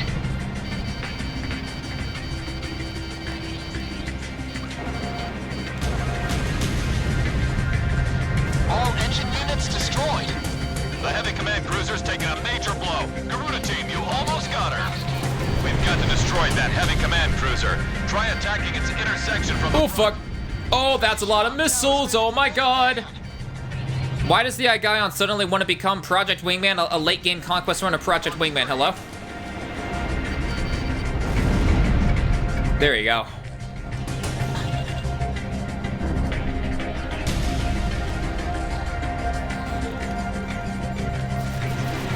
Oh, I hope that's a good firing angle. Oh yeah, that should seal it. Yep.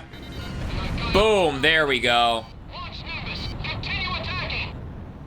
their heavy There command we cruiser go, has been boys. destroyed. Excellent work. Now it's our turn. Garuda team's the real deal. Woo! Down she goes, as much as she can at least, with this whack audio. The whack cutscene audio. Oh man, okay. So I've if I'm remembering right, I've seen bits and pieces of the Ace of Aces version of this mission, so we'll see how it plays out here next. Back. May you rest in quiet slumber. In quiet slumber. Back in quiet slumber. Back, dramatic pause for effect from Shamrock. Good. The Garuda team tonight. Tonight you are free to do what you want. Hey, what I want to do is let's save the game here. And then we will save Rogno Fortress for later. Let's do quit mission, not special new game. Free mission, Ace of Aces, our one Ace of Aces mission available. Let's try it. I'm assuming it's the same briefing, right? Listen, fuel. Yeah, so it's where it gets important. okay. So it's the same one. So this one, we're gonna take the CFA. It is Ace of Aces after all. Garuda team, So time to take off. okay, here we go. I might get my ass cheeks clapped 6 ways from Sunday. We're about to find out. What do we got? Oh shit. We're starting off low? The enemy at current course. Initiate an attack immediately after you've made it into the combat zone. Oh shit, okay. And it's just... oh, that's weird. It's just Shamrock and I? Huh. Unknown craft detected on radar. All planes move to engage. Preparing Nimbus for launch. Oh, and look at that. Yeah. Look at that. Because of how low our altitude was, I'm willing to bet that made a difference, right? because our watch out idiot mode. Yep. We weren't expecting this. Keep them back. This is Equus. We are the last protectors of the... Oh, Equus from the previous mission. Okay. Equus 2, Electric Boogaloo. The radar's hit. We've got the return line right there, so I'm just gonna play the long distance game and just keep on spamming my ADMMs. I can always go back to resupply these later. Seems like the enemy ships here have extra health too. Cause normally they'd be knocked out in just a few hits. Yeah, like even the weapon emplacements seem to have their a health buff as well. Huh.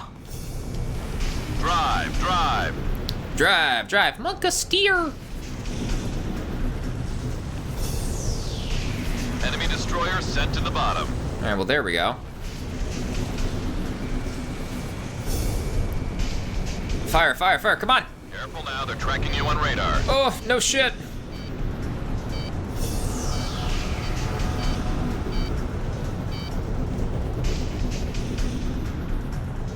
Missile was evaded.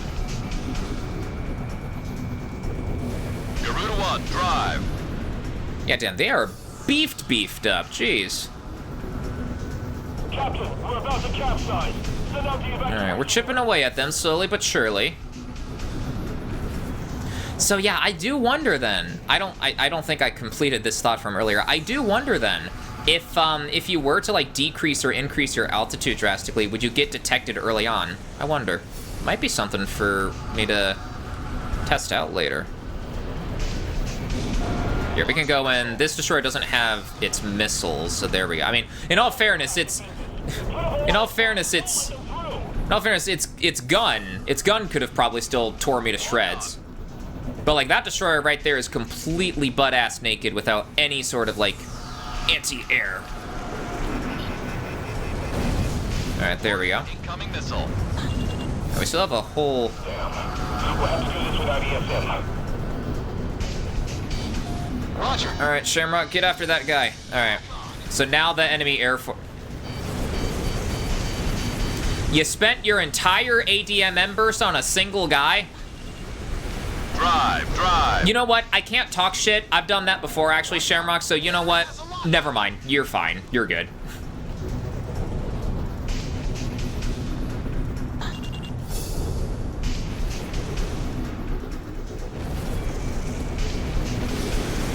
God, I can't imagine doing this on, like, I can't imagine doing this with, like, some of the other aircraft, though, especially if the enemies do indeed have, like, a big buff in, like, health and whatnot. Missile strike confirmed. Alright, well, there we go. Garuda 1, drive. This makes me think, so, at least according to the Ace Combat Wiki, there's only five Ace of Aces missions left. And there seems to be like a selection box, or rather 5 Ace of Aces missions still. There seems to be like a selection box for each one of them. So I wonder if there's like more of them. I wonder if there were like more of them planned, more Ace of Aces missions planned, but they just never saw the light of day. Probably on the wiki if that was the case. I have it. Garuda 1, drive. All right, 6 more ADMMs before we gotta head back.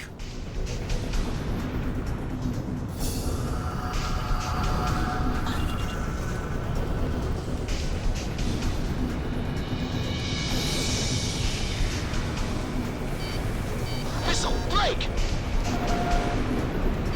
Watch out! The enemy has a lock on. Damn, really? That missed? Oh, what the hell? Boy, what the hell, boy? Oh, shit! Move!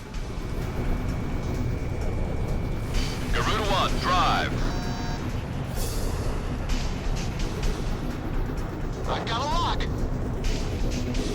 How could that have missed? Radar lock. What do we got? 4 more. Okay, 4 more of the ADMMs. All right. Shamrock, Fox 2. All right, that time those missiles hit. There we go. Sorry if I'm not talking much, by the way, chat. I'm just focused.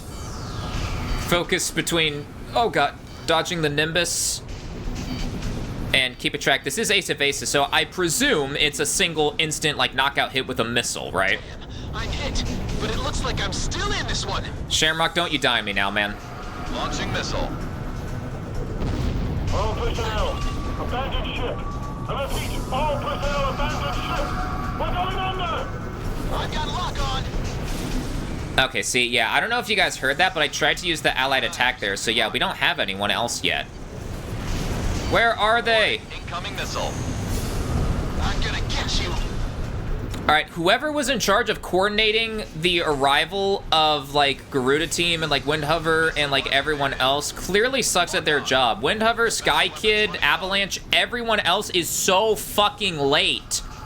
Was there an accident on the runway that needs that needed to be cleared up? What the fuck is happening? Is there a carrier somewhere? Oh, there is one right there. Look at that. So that's where all of the... That's where they're all coming from. Target hit. All right, one more ADMM burst, and then we gotta head back. The enemy has a lock on you. Garuda 1 out of special weapons. All right, time to head back. Keep an eye on your 6 o'clock. No kidding, keep an eye on my 6. Jeez.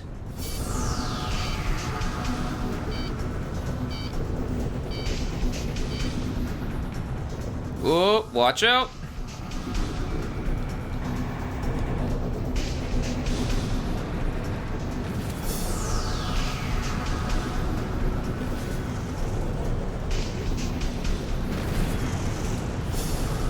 Woo, golly, bro.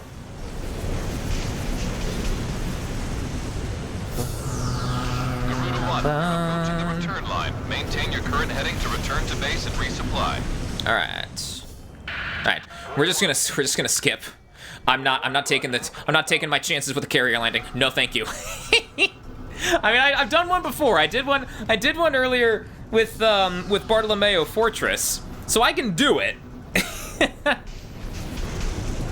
It's just I don't trust myself at this point. Not on Ace of Aces.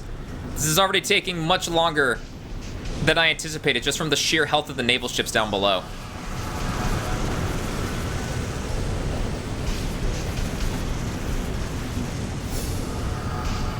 You know, I was about to comment how many Nimbus missiles does the Aigaon have, but then I'm reminded I have 300 primary missiles and 18 volleys of not omnidirectional. What is this? Joint assault of all direction multi-purpose missiles. So I have no room to talk shit on this matter.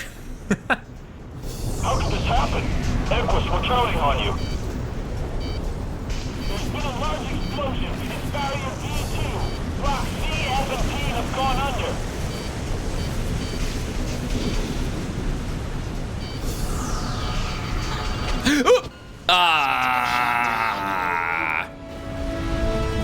My voice reacted one way, my body reacted another. I mean, it's Ace of Aces. I expected a one-hit takedown. Yeah.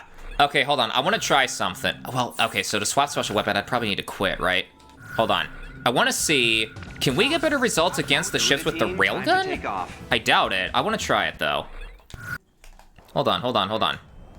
I want to see, can we get better results with the railgun instead of the ADMMs? Approach the enemy at current course. Initiate an attack immediately after you've made it into the combat zone. Garuda 2, roger. Let's go.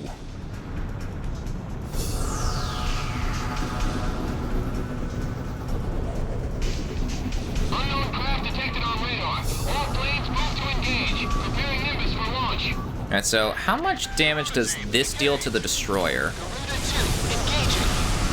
Garuda 1, slash. Alright, so that takes care... The enemy has a lock on you. Okay. So, I mean, kinda. It takes care of all of, like, the defenses and whatnot on the ships very easily. The hull, though... Oh, God.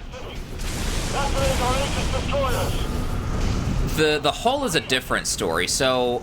I don't know, actually.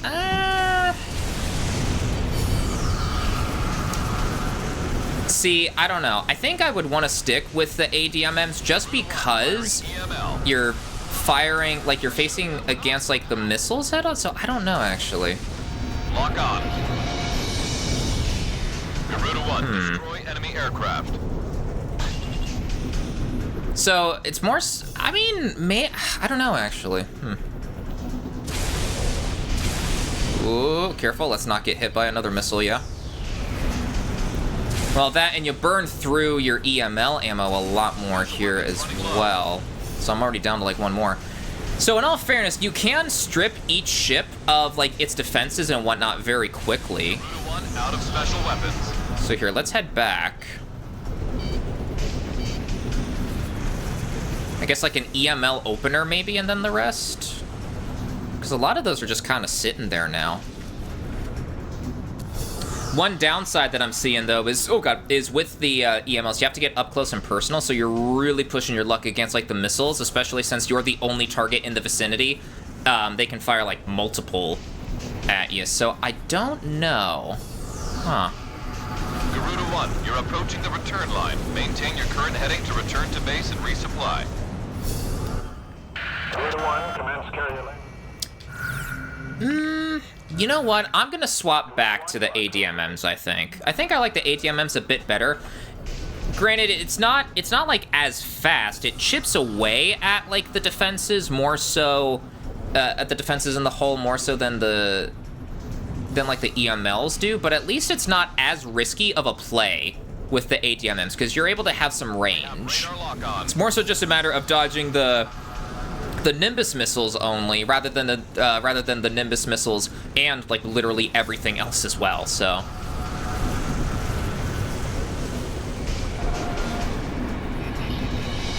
Enemy destroyer sunk. Captain, we're about to capsize. something else I'm noticing is that it seems like, I don't know, this could just be me. I could be going a little bit loopy here, but it seems like the ships have more hull health when their defenses, like their AA guns and their SAMs and whatnot, are still up. That could just be entirely out of my ass, I will say. Fox 2.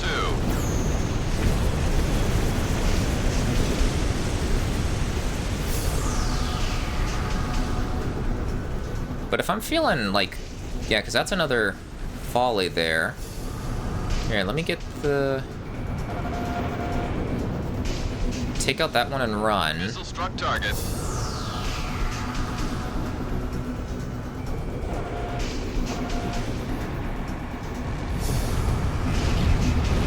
Alright, there we go. Slowly but surely, we're steadily chipping away at them. Again. For the second time now. Incoming missile, break! Keep an eye on your 6 o'clock. Damn, really, the rest of those were just hits. Missile evaded. Watch out! The enemy has a lock on you!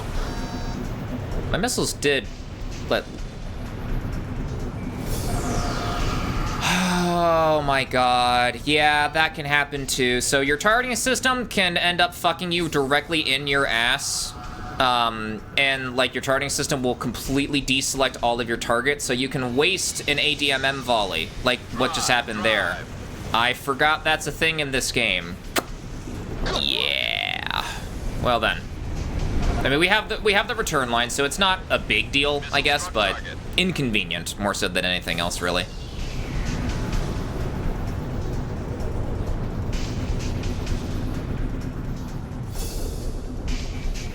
Radar lock.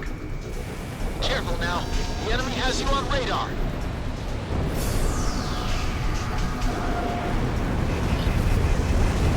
I'm taking a direct hit port side. All right, well, there we go. We're making progress now.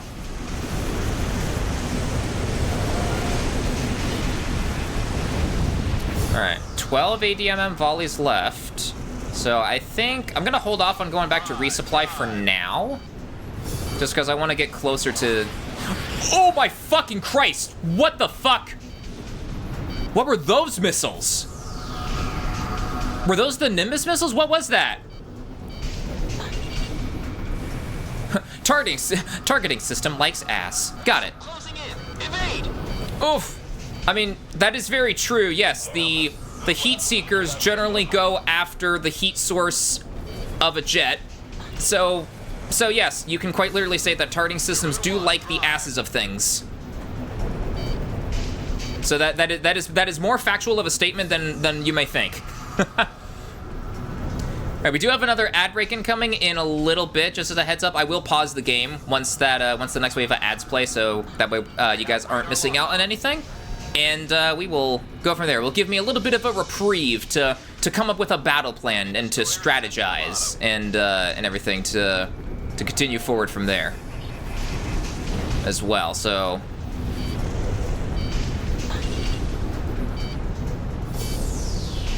I've got a lock. Drive. always on the move. Stay always on the move. Watch out for that missile, Garuda 1. I know. I'm moving. All personnel abandon ship. We're going under. Garuda 2 fired.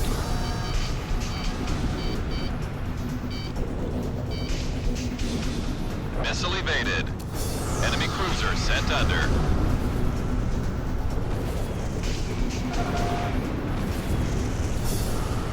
Alright, there we go. Alright. We're getting to it. Lock on. Drive. This one's mine. I kind of want to go after their carrier first. Well, no, let's get the Aegis ship, because the Aegis is near death.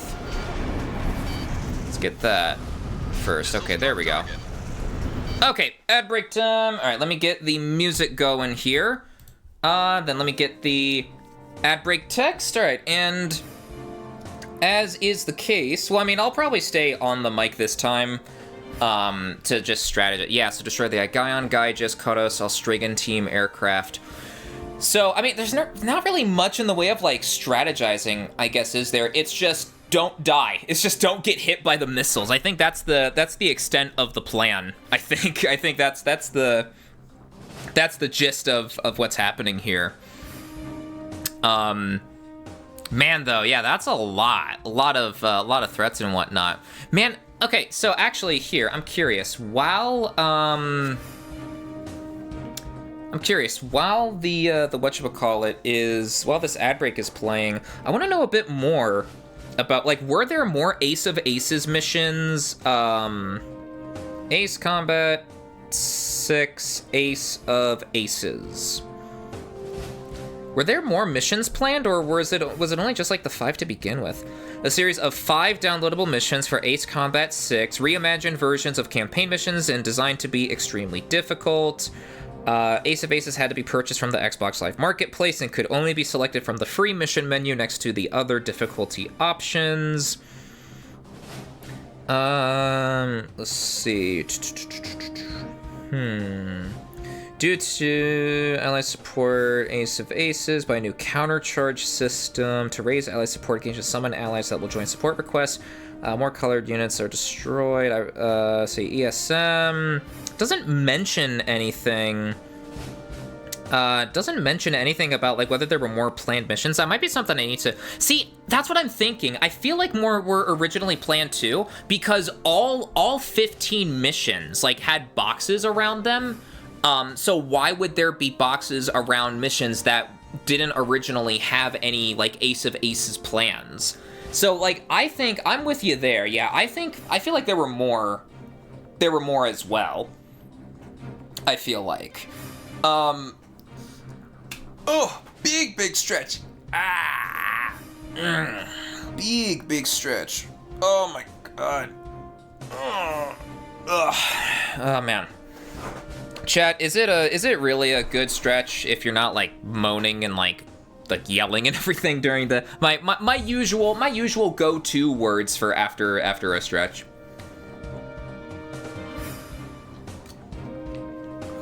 Oh, big sippy of the agua. Bum bum bum ba-dum, ba-da-bum bum, ba-dum bum. All right, ad break is over. Welcome back. How could this happen? Let's get back to it. We're counting on you.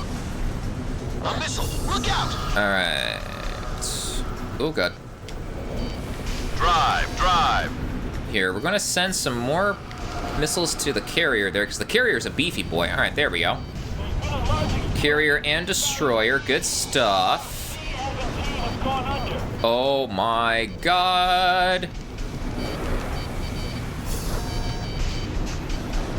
Careful now. Okay, never mind. Ace Combat beat Project Wingman to all of the missiles that are sent your way. Like, look at this shit. Has there been a moment, has there been a break from the missile alert or not? Between like all the Rafales that spawn from the carrier, all of the missiles that are being sent from the naval ships, all of the Nimbus missiles that are going on. I think Ace Combat may have beat Project Wingman first in terms of the missile hell department. We just didn't know about it with how rare in comparison Ace of Aces was to the main game. I wonder how many Microsoft points, now that I'm thinking about it, how many Microsoft points do you think Ace of Aces was worth back then? Does anyone else remember that like weird system where instead of like buying things directly from the store, you had to buy like Microsoft points or something? And it was always in these like weird increments as well. Where like say you bought like $20 worth of Microsoft points, but the $20 would only give you like, what was it, like 1,600 or 2,400? Like it just wouldn't add up. Okay, serpentine.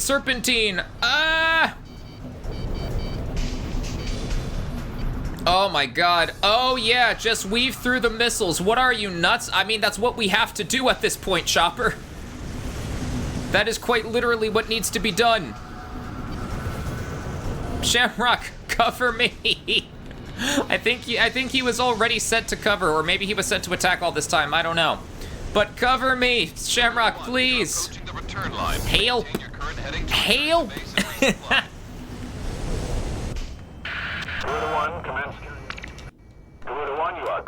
Alright, we're good.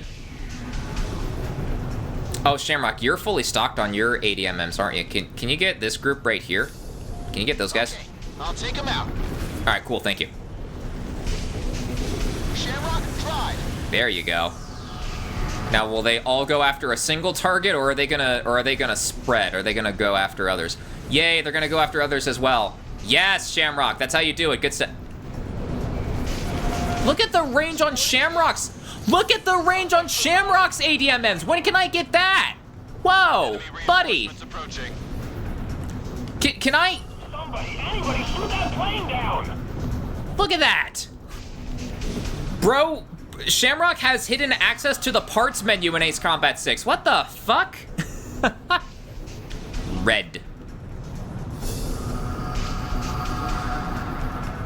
These like cargo ships? Cargo ships, okay.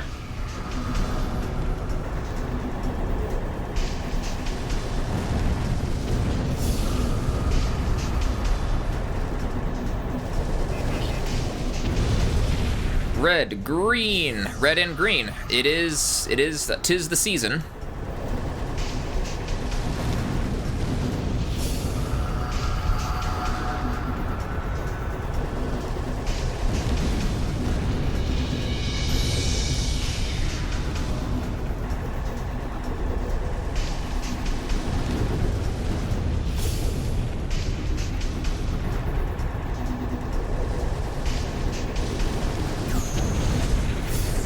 Red, green, and blue.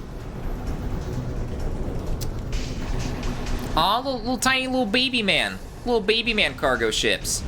Baby man, little baby man. Oh, did you see that General Resource? The General Resource logo on like the cargo ships from like Liberation of Grace Mary, for instance. Hints at where the universe of Ace Combat would go to later on. Oh, is that guy right there? Yo, Kazuma G-Shep, welcome. Good to see ya. How things been? Finally, they show up. Look at that. There's Sky Kid, Avalanche. Wow, y'all were late. Stressful? Oh, gotcha. Hugs in the chat. Talisman, it's the Reaper's emblem. Let's pay him back once and for all. Yeah, I'm gonna hold off on firing my ADMMs just so that work stresses me out. I feel that, yeah. This is Garuda 2. I took a hit, but I'm still... Work is, I'm with you there on work being stressful. I've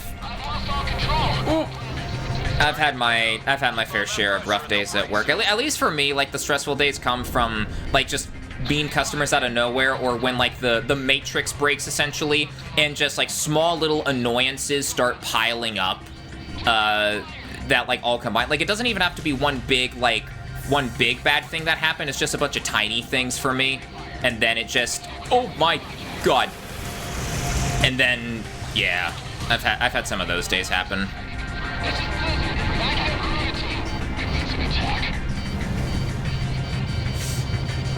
Oh my god, I gotta be careful about the missiles. I gotta be really careful. I gotta be really careful. Don't go off course. Oh my god. Turn back immediately. Yeah, I know. You can always go back to the return line later. Number 2 electronic support system God. down. Oh, that's what I like to see. All right, so here's the stressful thing about turning around to get the allied attack on some of the other... on like the remaining Stricken planes, for instance. I have a constant stream of missiles going after me. So to try and turn around to get the remaining Stricken planes in my, at my 12, to get them designated for the allied attack is super stressful because, or just any target, because there's a chance that you can directly eat a missile at like 12, like eat a missile that's like being sent your way. Oh god. Issue for me is we have no one fucking working anymore. Like after 4:30 Eastern, it's just me and maybe 2 other people taking calls, and I work ER. Oh shit, really? Oh crap. No, that's perfectly understandable that you're stressful. What the hell? Oh shit, yeah, no kidding.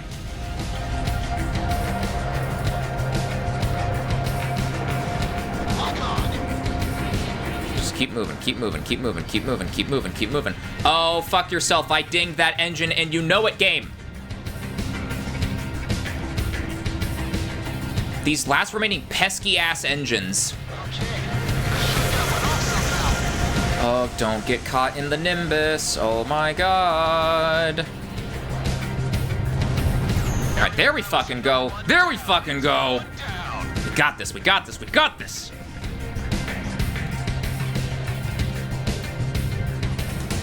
The Nosferatu is a very fragile aircraft as well, so it won't take that many...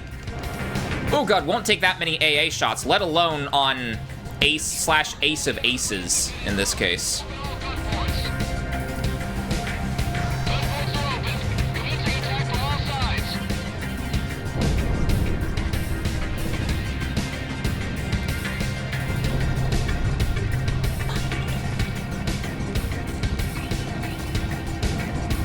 Alright, just thin out what we can with the ADMMs. We still got 13 volleys left, so we're looking okay so far. Scored a kill. Thin out the herd. Constantly get up to like 10 calls on hold, so all I hear is my computer ringing, and I just sigh every time. Oh my god! Those were missiles! I'm alive though. Okay. I had my 1.5 seconds of a breakdown. I gotta lock the fuck back in again.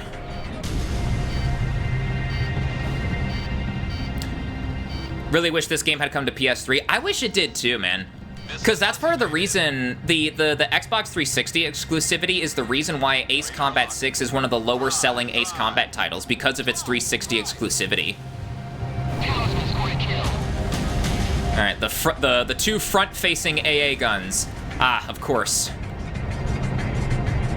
Why am I not surprised that these 2 are the problem targets? I got a lock on.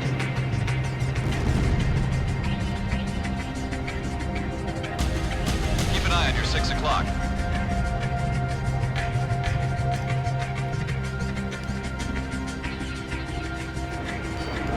Garuda 1, Fox 2. Up and at 'em. Garuda team, keep attacking. Alright, have at 'em, guys. Had one of my ex-boyfriends, well now girlfriend's Xbox 360, so I could play it if I find a copy. Oh, gotcha. I wonder how much a disc copy goes for nowadays for Ace Combat 6. I hit it right in the engine. The first one in history.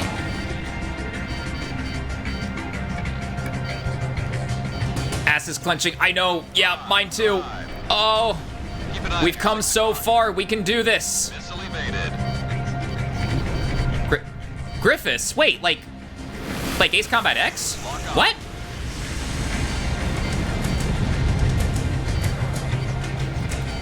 Gone. Oh shit! Wait. Okay, Griffiths, Golem. Are the aces spawning to challenge us? Wait, what? Warning, incoming missile. Blaze? Yeah, wow, all the aces seem to be, because there's Blaze. Oh, fuck me, there's Mobius. Fire up engine 3. Garuda 1, they've only got one engine left. Oh god, oh god, oh god, oh god. Oh god, am I masochistic enough to want to go after the other aces as well? There's Blaze. Wait, can I just... Oh wait, hold on, wait. Can I just ally attack their asses? Or ally cover, I guess, in this case. They are on my ass like glue. Can I just ally cover them? Have you checked out the Project Wingman DLC? I have, yep. The DLC, the Frontline 59, finally came to console. Oh, yep, there goes Mobius. Look at that. I don't know if anyone else saw it in the kill feed. That was easy. All right, never mind. Yeah, I had nothing to fear there. And there goes Blaze.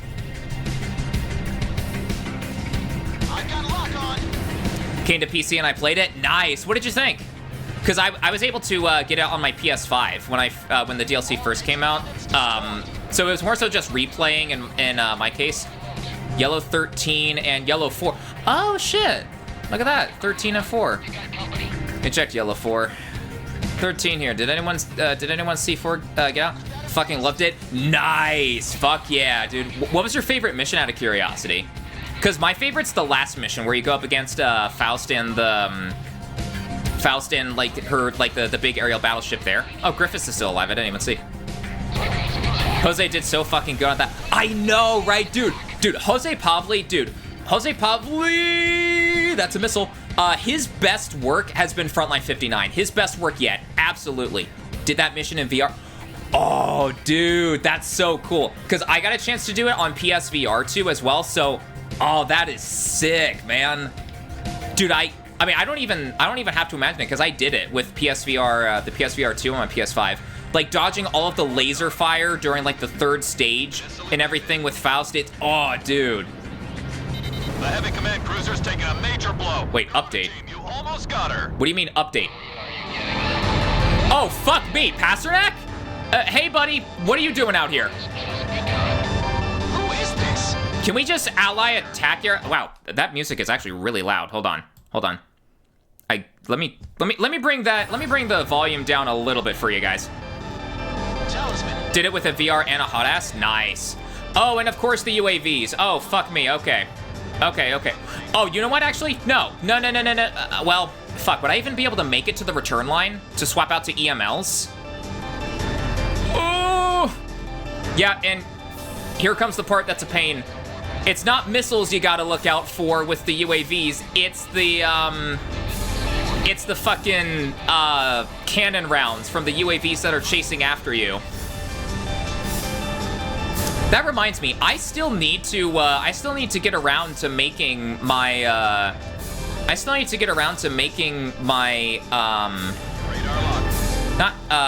to building my CFA 44 Pasternak, like, model that I grabbed.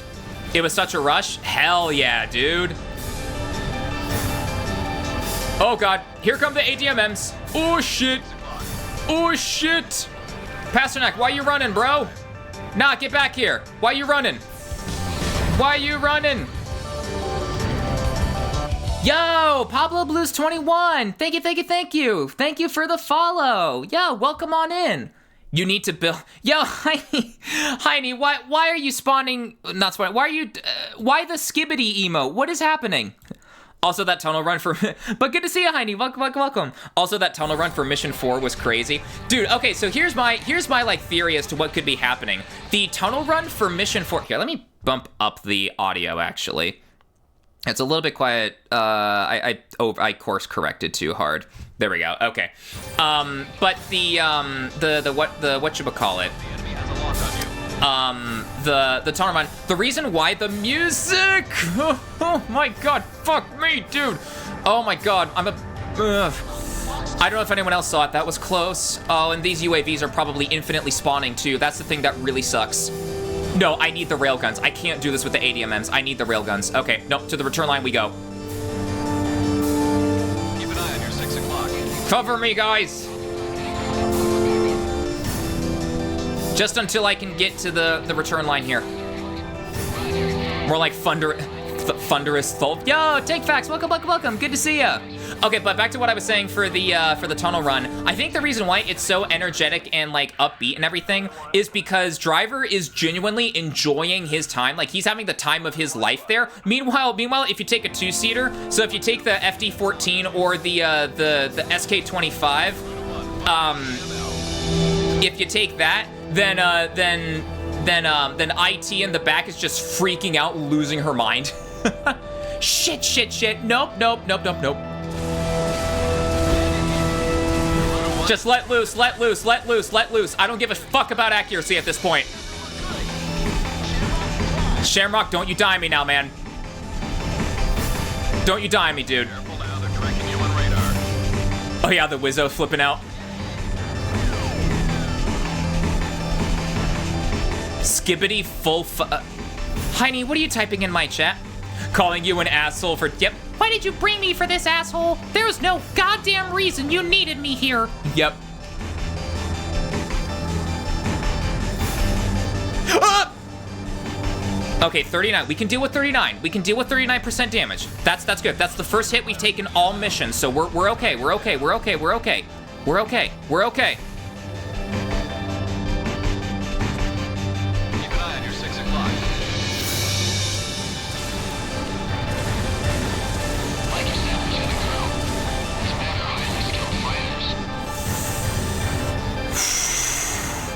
I've only got 3. Wait, what the fuck?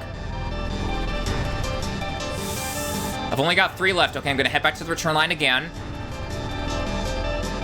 What was that scream? The scream when I got hit with the ADMM? That was, I don't know. That was something. Okay, back to resupply, back to resupply. As expected, we don't get our health back. This is Ace of Aces, so that is fair. I got you now, you son of a bitch! No, get back here. None of your bitch-ass UAVs. There you go! Get fucked! We've got to destroy that heavy command cruiser. Try attacking its intersection from the front. Finish it off, Talisman. You're the man.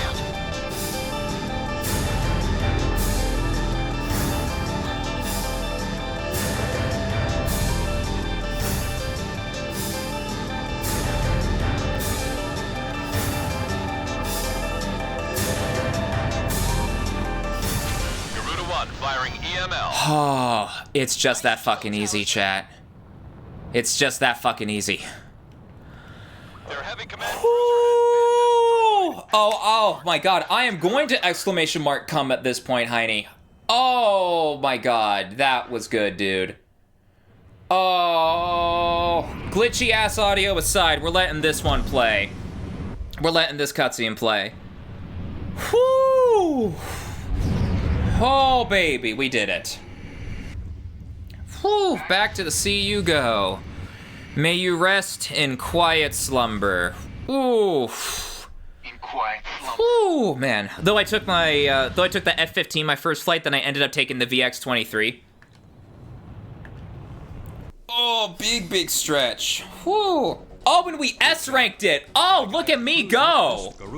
Look at me go. We S-ranked that shit, too.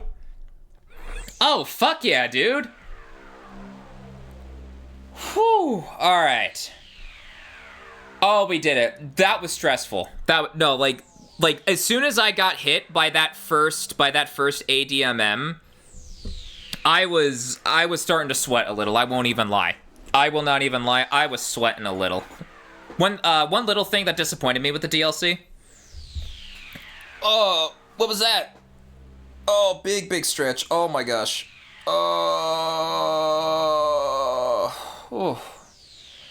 I'm just gonna soak in. Look at that. That took nearly a half an hour, chat. 25 minutes, 45 seconds.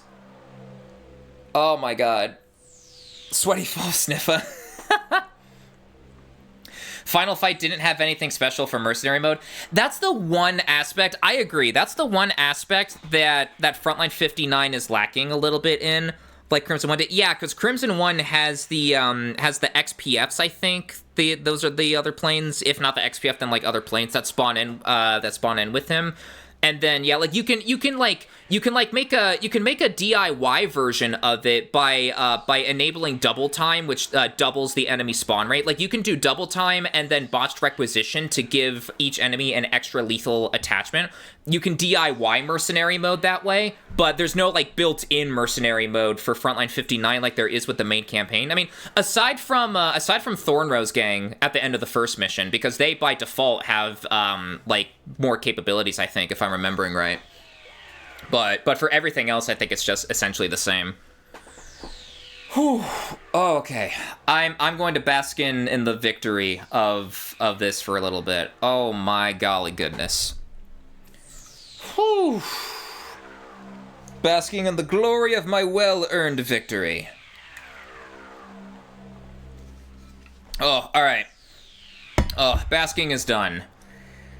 Whew, the basking is done. Hold on. All right, hang on. Let me check something real quick. Okay. No, never mind. We're good. We're okay. Yeah, they didn't have the lasers when I first played on hard like they did when I went on mercenary. Yeah. Sad got Project Wingman on GOG. Oh, does GOG not give you like the updates, or like do you not have access to Frontline 59 through GOG?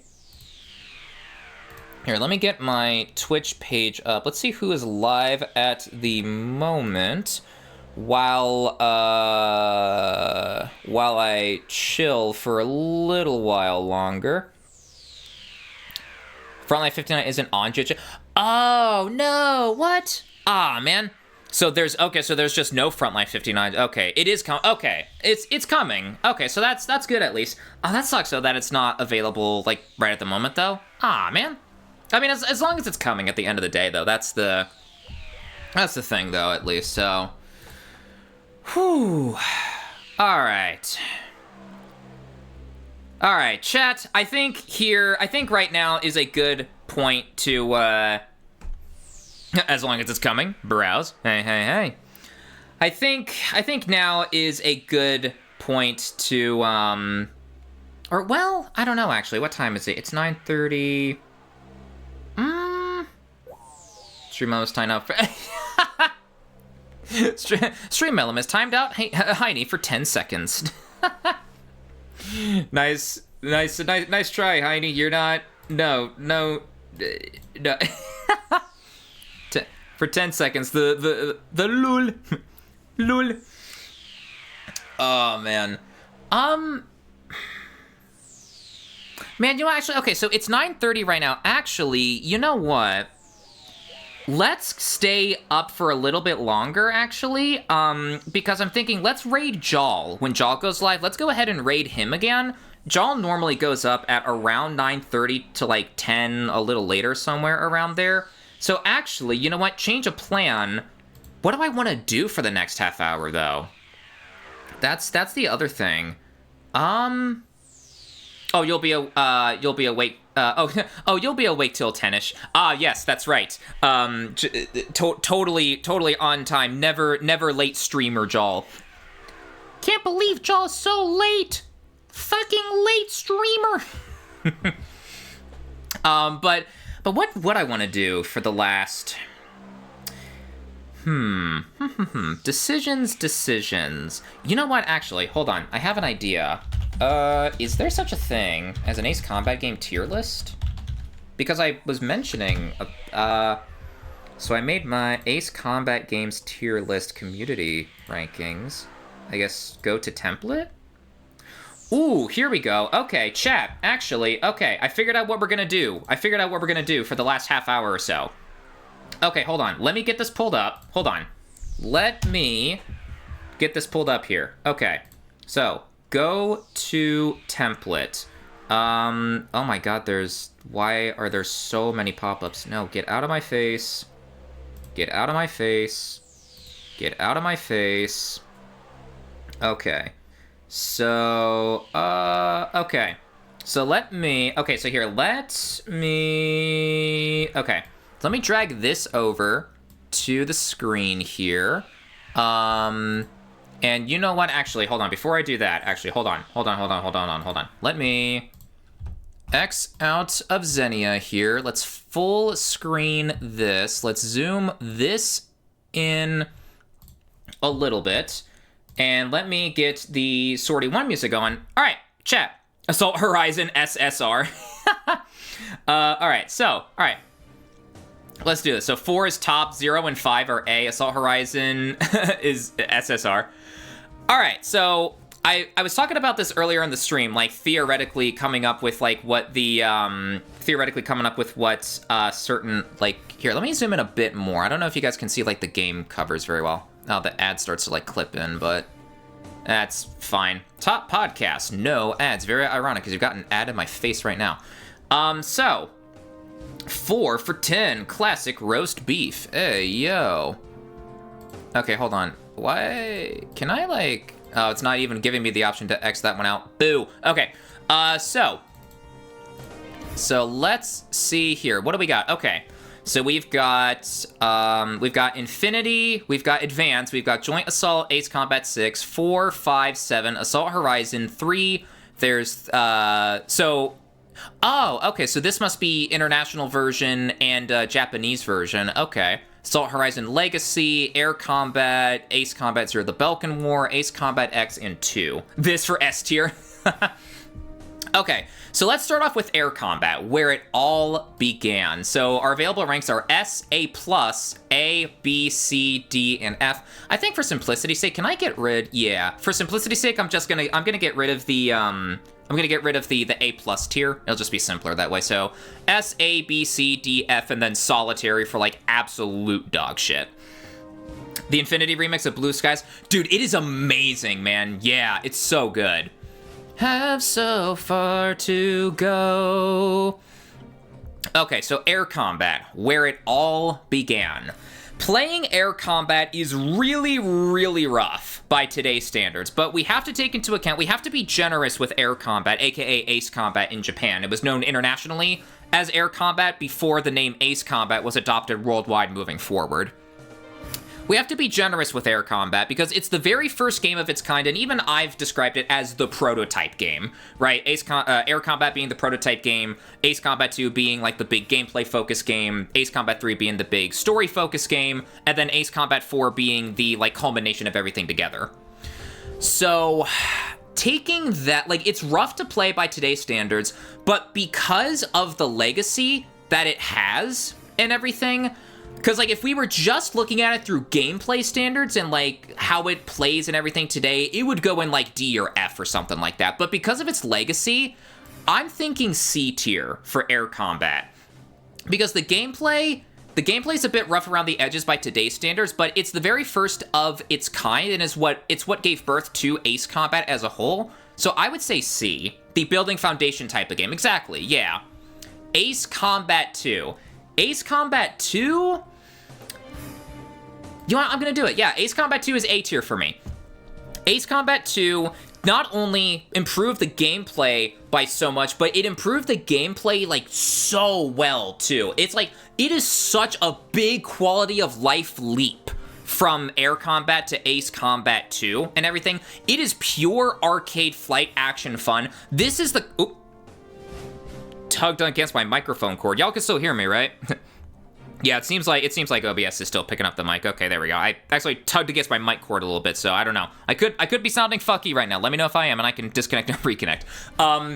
But But Ace Combat 2 is just pure arcade flight action fun. When I think of like an arcade game that you can clear in like a day with like some good food and everything, like you order some pizza and everything, provided that you wipe your hands between slices before you touch that damn controller again, you know, provided you do that, then easily a kind of like feel good vibe, kind of like pizza, like food kind of game that you can get.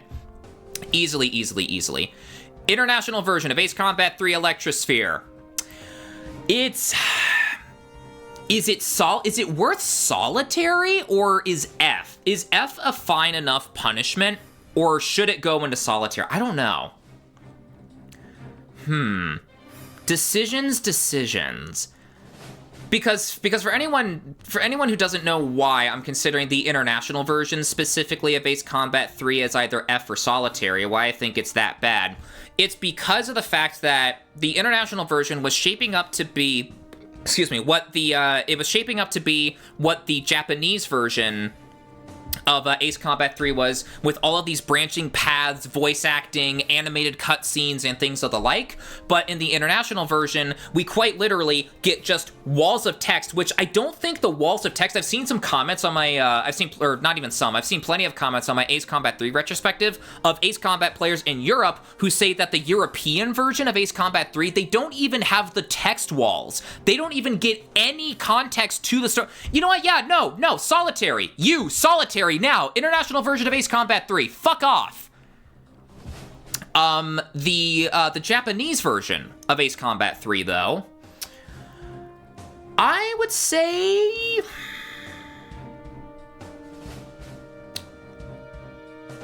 I don't know. Do I want to say A tier for Ace Combat 3 as well? I am...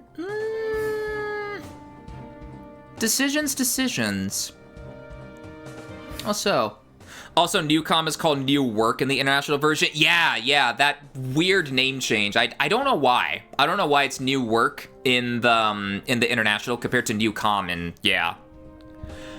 in the Japanese version. I think I'm ready to say A tier, but behind Ace Combat 2. So I'm gonna do left to right, left being like the best in that category. So I think that Ace Combat 2 and 3 are both A tier, but I think Ace Combat 2 is slightly better compared to Ace Combat 3, but they're both A tier regardless. I don't know, am I happy with that? I'll leave that there. I might adjust its ranking. I might adjust where I would put it before like my final verdict here. I might do that. Then Ace Combat 4, without question, S tier. S tier, S tier, S tier. All the way S tier. Without question. It's got a really good story. It's got such good gameplay and everything. That Ace Combat 4 Shattered Skies, also known as Ace Combat Distant Thunder in Europe, is the culmination of everything the developers had learned from their process of developing Air Combat up to Ace Combat 3 Electrosphere. Easily one of the best games of the series, and it was like the best-selling game of the series up until Ace Combat 7 Skies Unknown took the crown in terms of sales figures from that point forward. Ace Combat 5. I'm putting Ace Combat 5 in A tier personally, because I think there are... Like, don't get me wrong, I think that Ace Combat 5 is still an amazing game and everything, but I think there are just slight little imperfections here and there that do just enough for me in order to bump it down to like the high A tier, like above Ace Combat 2 and 3, I would say, but it does just enough. It has just enough imperfections for me personally, at least, to where I feel like A would be the fair designation for Ace Combat 5 here. Like the targeting, only one special weapon per aircraft in there and everything, and yeah, I think A would just be fair. 0, S tier, above Ace Combat 4 in my opinion. Ace Combat 0 is my personal favorite Ace Combat game of all time.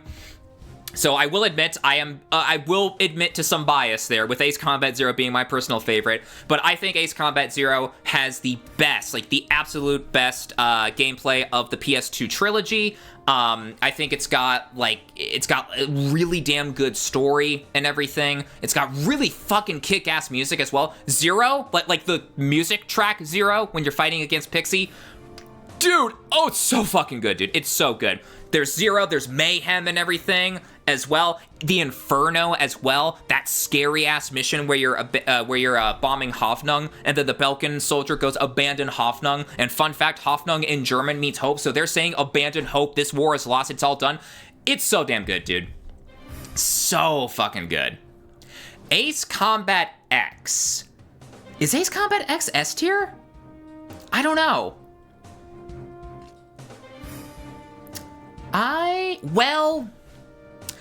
No, I think Ace Combat X for me is A tier because for one, I love the like dynamic mission kind of like structure for like if you go down one path, then like, you know, different changes can happen in your next playthrough,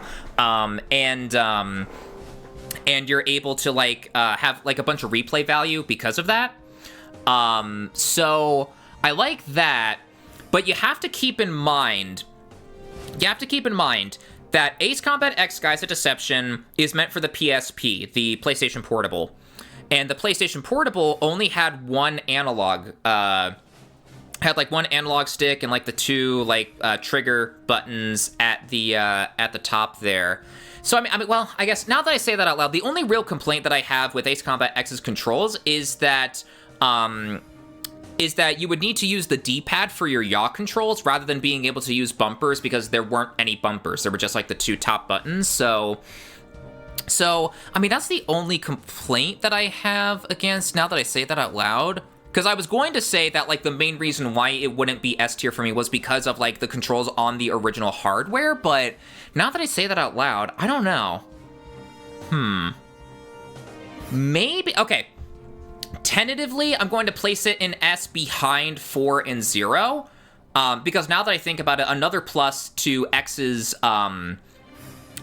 benefit is that Ace difficulty is cracked. Like, it is easily one of the most difficult, Ace difficulty games that you can do, especially the last couple of missions, and everything as well, so I don't know, tentatively it's an S. I might change it back down, I might bump it down to A for my final rating, I'm not sure yet, though. Then I'm trying to go in, like, chronological order, so what would that be? That would be 6 is next, right? Because it goes 4, 5, 0. Oh, wait, no, if we're going in chronological order, I need to do Advance. So, Advance, I will admit, I have not played Ace Combat Advance through to the end, so this rating is going to come with an asterisk in the form that I haven't fully played it through to the end. I'm going to give Advance an F, not as bad as like the reason why Advance hasn't, I'm placing Advance in F and the international version of Ace Combat 3 below that is because, let's be real with ourselves here, it's the GBA, it's the Game Boy Advance, you're not expecting much from like a handheld. Well, then again, no, actually, no, I rescind that, because it doesn't matter, actually, now that I think about that, no, it shouldn't matter what the hardware is, you can still do something good with the hardware, it's more so whether an Ace Combat game specifically would work well with the hardware, maybe? I don't know, actually. By the way, wait, what? Jaw's actually on time for once? Really? Oh, shit. Like, really? Yo! Oh yeah, there's the go live. Yo, okay. Let me finish up, let's finish up the tier list real quick here, and then we will go say hello to the Spooter. 15 minutes late. True, but, yeah, 15 minutes late, but lists you on the tier list cutely. There's a cuteness tier list going on, what? But yeah, so Advance, that comes with the asterisk next to it that I haven't played it through to the end, but the reason why I'm saying that, like, the international version of Ace Combat 3 is lower than that is because Ace Combat 3, the international version of it, had so much promise, and then it just got gutted of everything that made the international version so special. So, yeah. Ace Combat 6. This is an A tier. Where specifically do I want it on A tier, though? That's the question. Do I want it ahead of 5? Maybe? Do I want it ahead of 5? I don't know. I'll leave it there for now. When I do my final pass of this tier list, that's when I'll, like, make any revisions to the list that I may need. 925. Bullshit. No, that needs to be fixed. Hold on. No. There we go. 411. That's much better. So what's next on the... Oi! Yes, and you're in S tier. I'm not in S tier. I'm whatever the bottom tier is. What are you talking about? So, you know what? So, sticking with, like, the PSP, let's do Joint Assault next. I think Joint Assault... Okay. So, I'm determining on whether or not I want Joint... Here, I'm gonna remove it. I don't know... So, you're saying you're a bottom? No, I'm not a bottom. I'm a Switch, thank you very much, but I'm the bottom of the cuteness list. Don't get my words twisted, Heine. So, Joint Assault... Not the best Ace Combat game, but not the worst either. It has enough of the Ace Combat, like, DNA in it to where it's not D or F tier for me. But there are certain things about it, like the handling model, and how the progression system works, in particular with you needing to grind to unlock all of, like, the other weapons and everything, where it forces you to use certain special weapons before you're able to unlock the next in the path, which I get why the developers did that. It's to really get you committed and, like, you know, dedicated with your aircraft, so you can't just buy everything and then not touch it. They wanted to give you a reason to use all of the aircraft in the game. I get why Joint Assault's, like, special weapon and, like, regular weapon as well, because you have the standard lightweight, high accuracy, and then the heavy missiles as well for your standard missiles. I get why they did it. To my honor, my pride, my life. Yep, from Soleimani. Bro, Soleimani fucking cheats, bro. Can we just talk about how much of a cheating bastard Soleimani is? Soleimani being able to use the fucking action maneuvers from Assault Horizon on your ass. Can we talk about that? I mean, like, I don't know. Maybe he's not so much of a cheating bastard. It's interesting for us to get a taste of our own medicine, where, like, we've been able to outmaneuver enemies and do all these crazy maneuvers on them so much that for Soleimani to actually be able to do that to us in return, I don't know. I'd have to think a bit more on Soleimani's boss fight. I'll probably give my final thoughts when I get to the Joint Assault retrospective, probably. But I think... Does Joint Assault do enough right for a B rating? I don't know.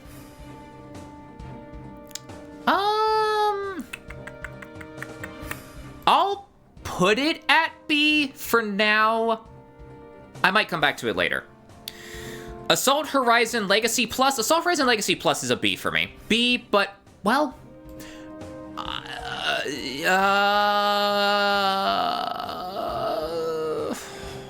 Is it better than Joint Assault? I want to say maybe it is.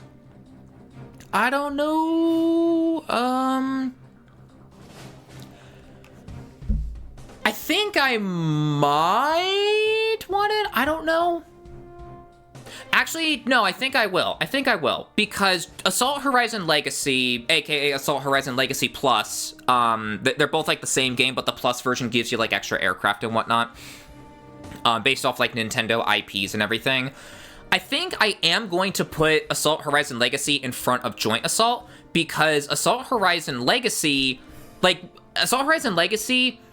does more right. Like, the handling model, for one, feels much more like Ace Combat-y and like more faster paced than like Joint Assault, especially when it comes to like your starting aircraft and whatnot as well. Because of like how the handling model works in Joint Assault, your starter aircraft are like super slow and sluggish, and like especially when it comes to their maneuverability and whatnot as well. Like, I find that in Joint Assault, I'm willing to like sacrifice any and all defense if it means that I get my speed and mobility up to the max and everything to really increase my mobility and speed. Because I feel like the pace of like your aircraft, if that makes any sense, in Joint Assault lacks a little bit. I don't know if I'm making any sense when I say that. I could have probably worded that better, but at least that's what I'm thinking. And then in Assault Horizon Legacy, that game does it better. And then there are also like cool things like the Ace boss fights that they offer, or not that offer, but from they take a page from Ace Combat Zero and like include the boss fights. My personal favorite being Cocoon Squadron. So that's neat. You got the branching paths as well. So I don't know. You never make sense. You know what? That's fair. Honestly, that's fair. 137% cute. There we go. That's a low number that I like. Battle for the Thirst. Assault Horizon. I'm gonna stick with D tier. I talked about Assault Horizon being D tier earlier in the stream. I think D tier is a comfortable spot for it because it is, in my eyes, like one of the worst Ace Combat games out there because it's so far of a deviation from the formula, and it forcefully holds your hand through so much of the campaign. It is the codification of Ace Combat with like the door gunner segments, like the Black Hawk door gunner segments. Like it's only 2 missions. It's only 2 missions for that. For the door gunner specifically, you got more missions in the Apache or the Hind or the KA. Is it the 50? KA 50? Is that the other? That's the DLC attack helicopter, right? Is it the 50? Or do I have that right? Hold on. Let me double check. Ace Combat, Assault Horizon. That's not how you spell Horizon. Horizon, KA... Is it 50 or the 52? It's the 50. Okay, yeah, the KA-50 Holcomb. Okay, so the Apache, the Hind, or the Holcomb. Yeah. All known in Russia as Black Shark. Yeah, so, okay, so it is either those 3 for the attack helicopter missions. But yeah, so, like, I think the, like, main saving grace for Assault Horizon is, like, the music and the destruction of the aircraft, because we had never seen aircraft get destroyed in that manner before, where you see, like, all of the individual, like, parts and, like, shrapnel and oil spilling out of the aircraft's blood and guts, essentially, just spilling out and everything as it takes damage and everything. Like, the damage model for Assault Horizon is really fucking good. It's the same damage model that they used for Infinity as well. It's really good. So, the damage model and the soundtrack. The kick-ass soundtrack.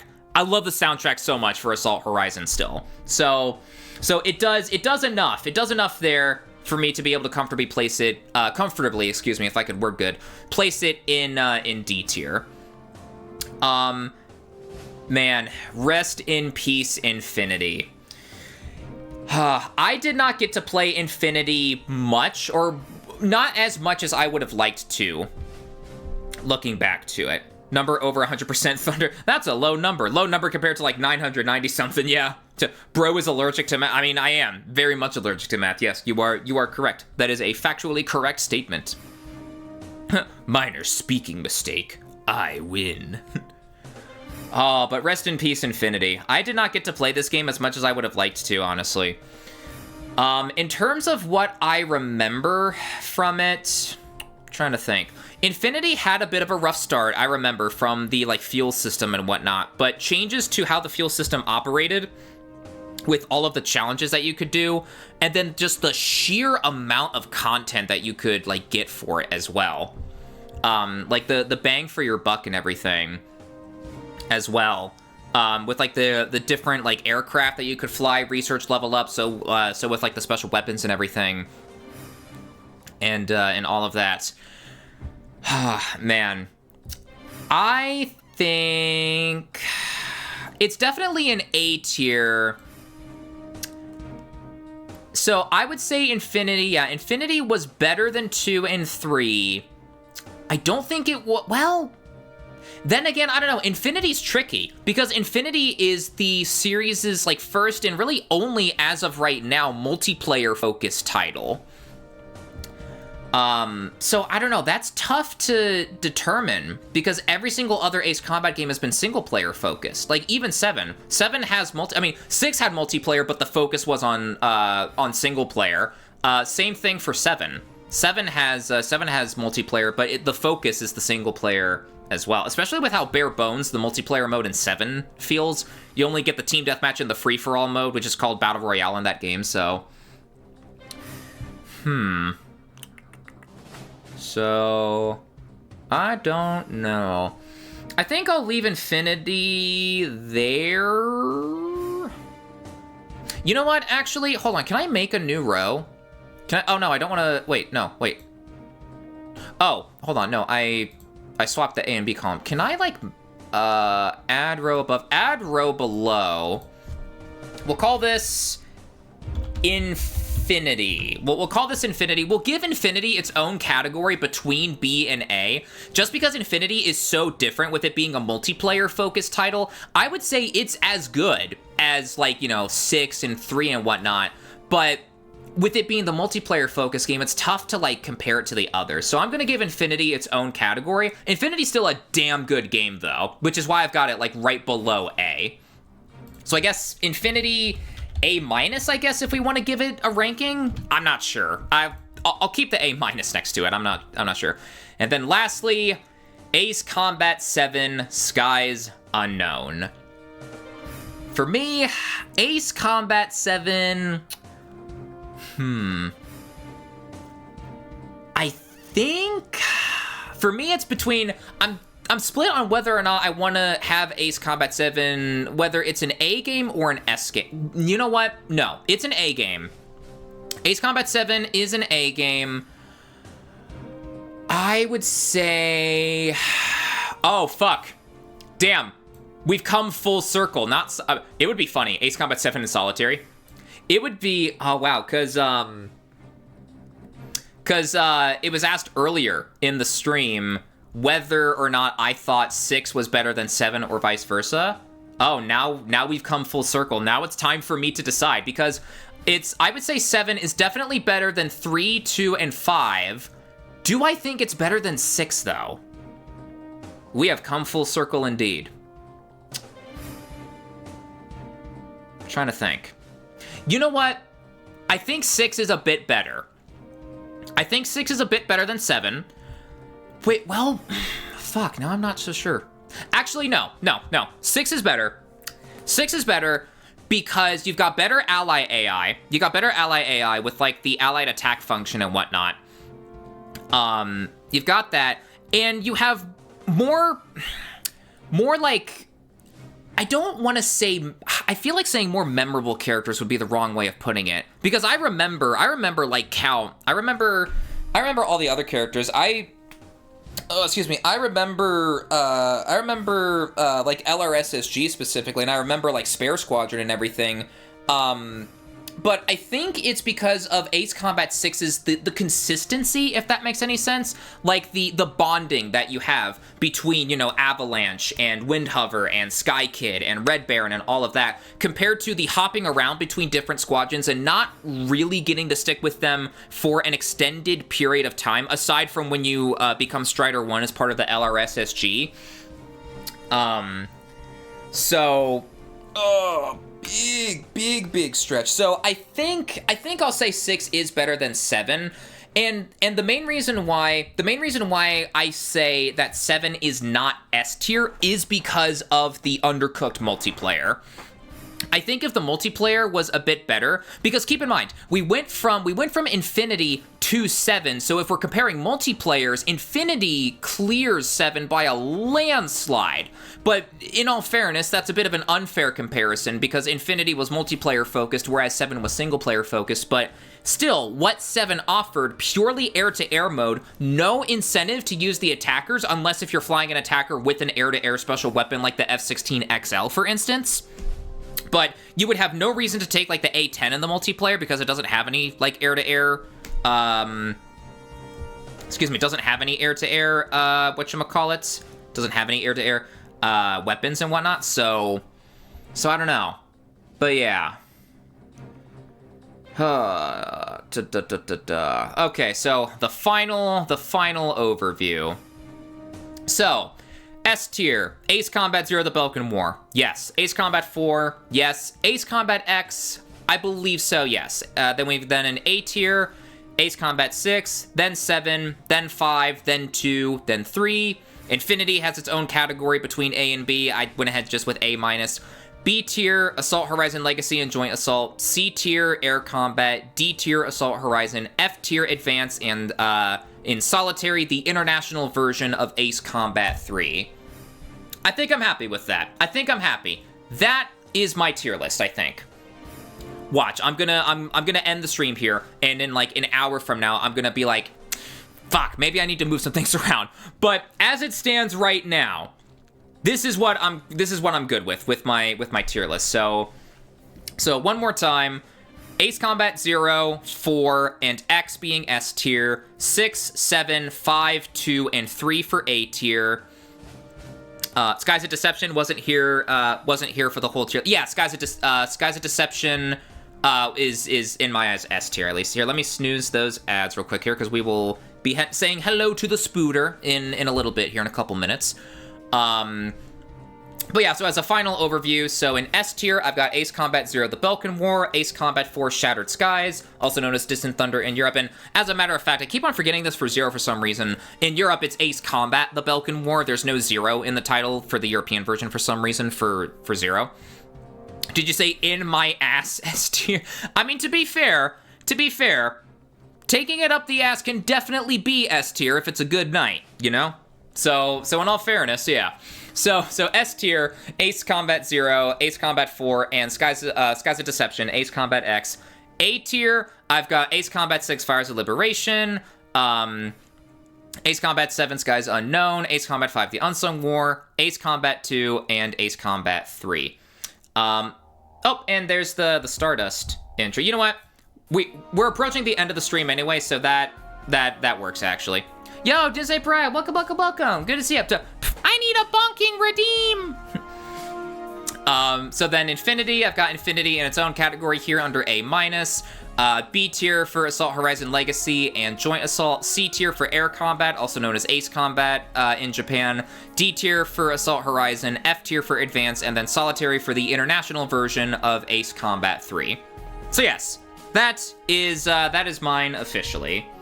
And then real quick, let me get the raid set up here. Let me open up my stream manager. Gotta make sure that you guys don't see my my hidden E621 tab. I'm kidding, chat. It's a joke. I don't actually have E621 open on my stream right now. Do you want me to get banned? That would be an any % ban easy speedrun if I did that. Huh? All right, there we go. All right, I got that all set up. So, chat, see the line, Thunderous? There we go. With that all being said, last time we searched, yeah. No, we actually did, I remember, yeah. No, actually, no, okay. I have had E621 actually open on stream before, now that you say that. No, I have. Off screen, of course, actually hidden, but no. I will not elaborate further on that. Anyone just joining in being like, what the fuck? What do you mean you had E621 open on stream at one point? That's for me to know and for you to figure out the context of what happened that day. So, chat. See the line, Thunderous? With that all being said, thank you all for watching. I hope you enjoyed. This was fun. This was super fun. A shame that the cutscene audio kind of got borked, though, with Ace Combat 6. So that sucked a little bit, but I still had a lot of fun, especially with Ace of Aces. Ace of Aces was intense at the end there. That was good. I have a YouTube where I post things like video game reviews and essays, and that is also where you can find my stream VODs, specifically in the playlist section, because my stream VODs are all unlisted, as I do not want them clogging up the main set of uploads. I also have a Twitter, and I also have a Blue Sky. I will say Blue Sky is where it's at. I'm really loving Blue Sky over Twitter. I've already gotten to the point of regularly opening up Blue Sky as opposed to Twitter. I mean, I do still open Twitter every now and then, but I'm using Blue Sky a lot more now. Like, that is my main thing, essentially. And it's really nice. It's really nice. I do still need to do the occasional purging of like a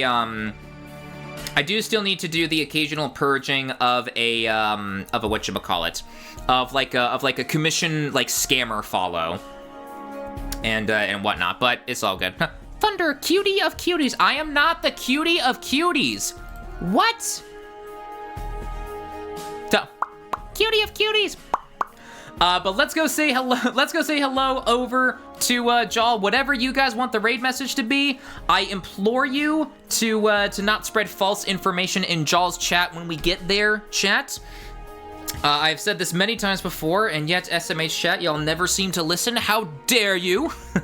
But no. Oh, my train of thought completely derailed. So as a heads up though, Jaw's stream is very chaotic, I will say. Jaw's stream is very high paced. It is basically an interactive YouTube poop. That's the best way that I can describe Jaw's streams, an interactive YTP with a lot of noise and lights and everything. So if that is not your cup of tea, that is perfectly understandable. Just as a fair warning, because of how crazy. I personally love the chaos, but I know that's not everyone's cup of tea, so there's your warning right there. Wednesday stream, I'm not sure what I want to do, as is the case usually, but I will cross that bridge when I get to it. I will see you all on Wednesday for whatever it is that we will be doing then. Yeah, that's about all that I can think of. Stay safe, stay healthy, and peace out, everyone. I shall see you all on Wednesday. Bye!